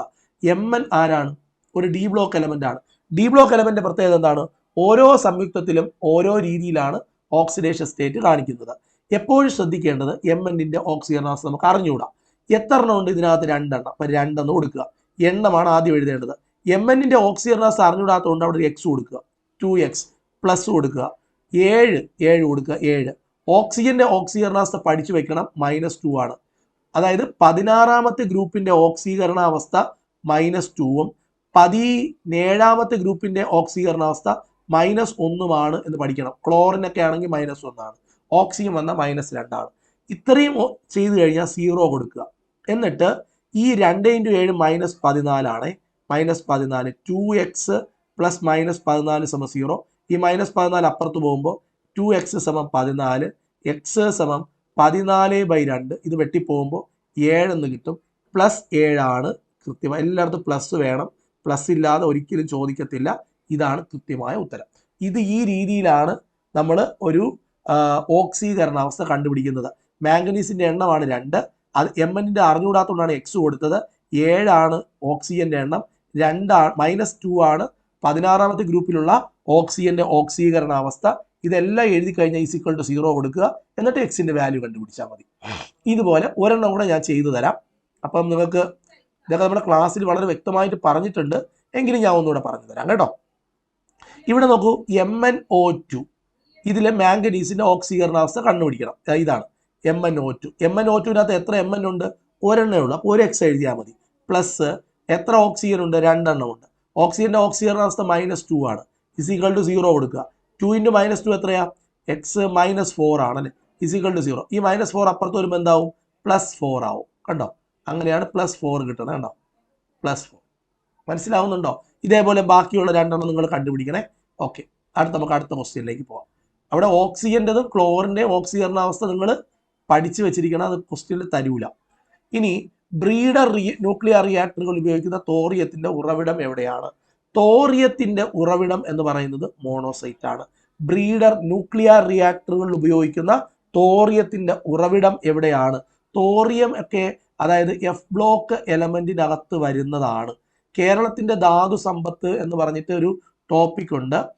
ലോകത്തെല്ലായിടത്തും ധാതുക്കളുടെ വിന്യാസം ഒരുപോലെയല്ല. നമ്മുടെ കേരളം ചില പ്രത്യേക ധാതുക്കളുടെ സമ്പന്നമായ ശേഖരണം കൊണ്ട് അനുഗ്രഹീതമാണ്. മോണോസൈറ്റ്, ഇൽമനൈറ്റ്, സിർക്കോൺ, റൂട്ടൈൽ ഇതെല്ലാം ഇവിടെയുണ്ട്. ഇത് വളരെ നിത്യജീവിതത്തിൽ വളരെ ഉപയോഗമുള്ള ടൈറ്റാനിയം ഡയോക്സൈഡ് ഉൽപ്പാദനത്തിലെ അസംസ്കൃത വസ്തുവാണ് ഇൽമനൈറ്റ്. ബ്രീഡർ റിയാക്ടറുകളിൽ ഉപയോഗിക്കുന്ന തോറിയത്തിന്റെ ഉറവിടം മോണോസൈറ്റ് ആണ്. കണ്ടോ? അതുപോലെ തന്നെ നിയോഡിമിയം ലോഹം ഉൽപ്പാദിപ്പിക്കാനുള്ള അസംസ്കൃത വസ്തുവാണ് മോണോസൈറ്റ്. നിയോഡിമിയം. അതുപോലെ ശക്തിയേറിയതും ഭാരമില്ലാത്തതുമായ കാന്തങ്ങൾ നിർമ്മിക്കാൻ ഉപയോഗിക്കുന്ന ഒരു സാധനമാണ് നിയോഡിമിയം. അതൊക്കെ സ്റ്റേറ്റ്മെന്റ് ആയിട്ട് ചോദിക്കും. പഠിക്കണം കേട്ടോ, ഇതൊക്കെ വായിക്കാതെ പോവരുതേ. ഉരകല്ലുകൾ, ഫ്ലിന്റ് സ്റ്റോൺ നിർമ്മിക്കാൻ ആവശ്യമായ സീരിയം ലോകത്തിന്റെ ധാതുവും മോണോസൈറ്റ് ആണ്. മോണോസൈറ്റിൽ നിന്ന് വേണമെങ്കിൽ തന്നെ ഒരു 4 സ്റ്റേറ്റ്മെന്റ് എടുക്കാം. മനസ്സിലാവുന്നുണ്ടോ? അപ്പം ഇതെല്ലാം കേരളത്തിൽ കാണപ്പെടുന്ന പ്രധാനപ്പെട്ട ധാതുക്കൾ ഏത് എന്നൊക്കെ പറഞ്ഞിട്ട് വേണമെങ്കിൽ ചോദ്യം ഏത് തരത്തിൽ വേണമെങ്കിലും ക്രിയേറ്റ് ചെയ്യാൻ പറ്റും, ഏത് തരത്തിൽ വേണമെങ്കിലും. അതുകൊണ്ട് പ്രീവിയസ് മാത്രം പഠിച്ചിട്ടൊന്നും പോയാലൊന്നും അങ്ങനെയൊന്നും നമുക്കൊരു രക്ഷപ്പെടാനൊന്നും പറ്റത്തില്ല. അങ്ങനെ പറ്റത്തില്ല. താഴെ കൊടുത്തിരിക്കുന്നത് ശരിയായ പ്രസ്താവനകൾ ഏതെല്ലാം? എഫ് ബ്ലോക്ക് മൂലകങ്ങൾ വ്യത്യസ്ത ഓക്സിജനാവസ്ഥ പ്രകടിപ്പിക്കുന്നു. ശരി. ആക്ടിനോയിഡുകൾ ഭൂരിഭാഗവും റേഡിയോ ആക്റ്റീവ് ആണ്. ശരി. നിയോഡിമിയം ഉൽപ്പാദിപ്പിക്കാനുള്ള ധാതുവാണ് ബോക്സൈറ്റ്. തെറ്റ്. ഇത് രണ്ടും നമ്മൾ നിയോഡിമിയം ഉൽപ്പാദിപ്പിക്കാനുള്ള ധാതുവിന്റെ പേര് നമ്മൾ മോണോസൈറ്റ് നേരത്തെ പഠിച്ചായിരുന്നു. ഇത് രണ്ടുമാണ് ശരി. 1, 2 ശരിയാണ്. ഇനി ഇതിന്റെയും എഫ് ബ്ലോക്ക് എലമെന്റുകൾ പീരിയോഡിക് ടേബിളിൽ ഏറ്റവും താഴെയായി 2 നിരയിലാണ് എഫ് ബ്ലോക്ക് എലമെന്റുകൾ കാണപ്പെടുന്നത്. നമുക്ക് അടുത്ത സ്ലൈഡിലോട്ട് പോയിട്ട് പറയാം. സ്ലൈഡ് മാറട്ടെ. ഇവിടെ പറയുന്നുണ്ട്. ഇവിടെ കണ്ടോ? എഫ് ബ്ലോക്ക് എലമെന്റുകൾ ഡി ബ്ലോക്ക് എലമെന്റുകളെ പോലെ വ്യത്യസ്ത ഓക്സിജനാവസ്ഥ കാണിക്കും. നേരത്തെ സ്റ്റേറ്റ്മെന്റിൽ പറഞ്ഞു. ആക്ടിനോയിഡുകൾ 2 വരിയാണ് പീരിയോഡിക് ടേബിളിൽ താഴെ ഉള്ളത്. ഒന്നാമത്തത് ലാന്തനോയിഡും രണ്ടാമത്തത് ആക്ടിനോയിഡും. ലാന്തനോയിഡുകളും ആക്ടിനോയിഡുകൾ ഭൂരിഭാഗവും റേഡിയോ ആക്റ്റീവ് മൂലകങ്ങളാണ്. ഇത് പലതും കൃത്രിമ മൂലകങ്ങളാണ്. യുറേനിയം, തോറിയം, പ്ലൂട്ടോണിയം ഇതെല്ലാം ന്യൂക്ലിയർ റിയാക്ടറുകളിൽ ഇന്ധനമായിട്ട് ഉപയോഗിക്കുന്നുണ്ട്. ഇതിൽ പലതും ഉൽപ്രേരകമായി പെട്രോളിയം ഇതിലും ഉപയോഗിക്കുന്നു. എഫ് ബ്ലോക്ക് എലമെന്റുകളുടെ പ്രത്യേകതകളാണ് നമ്മളിപ്പം ഇതുവരെ പറഞ്ഞത്. ഓക്കെ, ഇത്രയുമാണ് നമ്മൾ പഠിച്ചത്. ഓക്കെ, അപ്പം അത് ഗംഭീരമായിട്ട് ഇത്രയും പഠിച്ചെടുക്കണം. നമ്മുടെ ഹാജാസ് ക്ലാസ്സസിൽ സയൻസ് എന്ന് പറഞ്ഞ ടോപ്പിക്കിനകത്ത് നമ്മൾ ഇതേപോലെ ക്ലാസ്സുകൾ എടുത്തിട്ടുണ്ട്. ആർക്കെങ്കിലും ആ ക്ലാസ്സുകൾ കാണണമെങ്കിൽ നിങ്ങളെ ഞാൻ വെൽക്കം ചെയ്യുകയാണ്. ആർക്കെങ്കിലും എന്തെങ്കിലും ഇതുപോലുള്ള ക്ലാസ്സുകൾ വേണം, പർച്ചേസ് ചെയ്യണം എന്നുണ്ടെങ്കിൽ ഈ നമ്പറിൽ 9950270774 എന്ന് പറഞ്ഞ നമ്പറിൽ വിളിച്ചു കഴിഞ്ഞാൽ നിങ്ങൾക്ക് സയൻസ് ടോപ്പിക് അനുസരിച്ചുള്ള ക്ലാസ്സുകൾ 3 മാസത്തെ സബ്സ്ക്രിപ്ഷൻ കിട്ടും.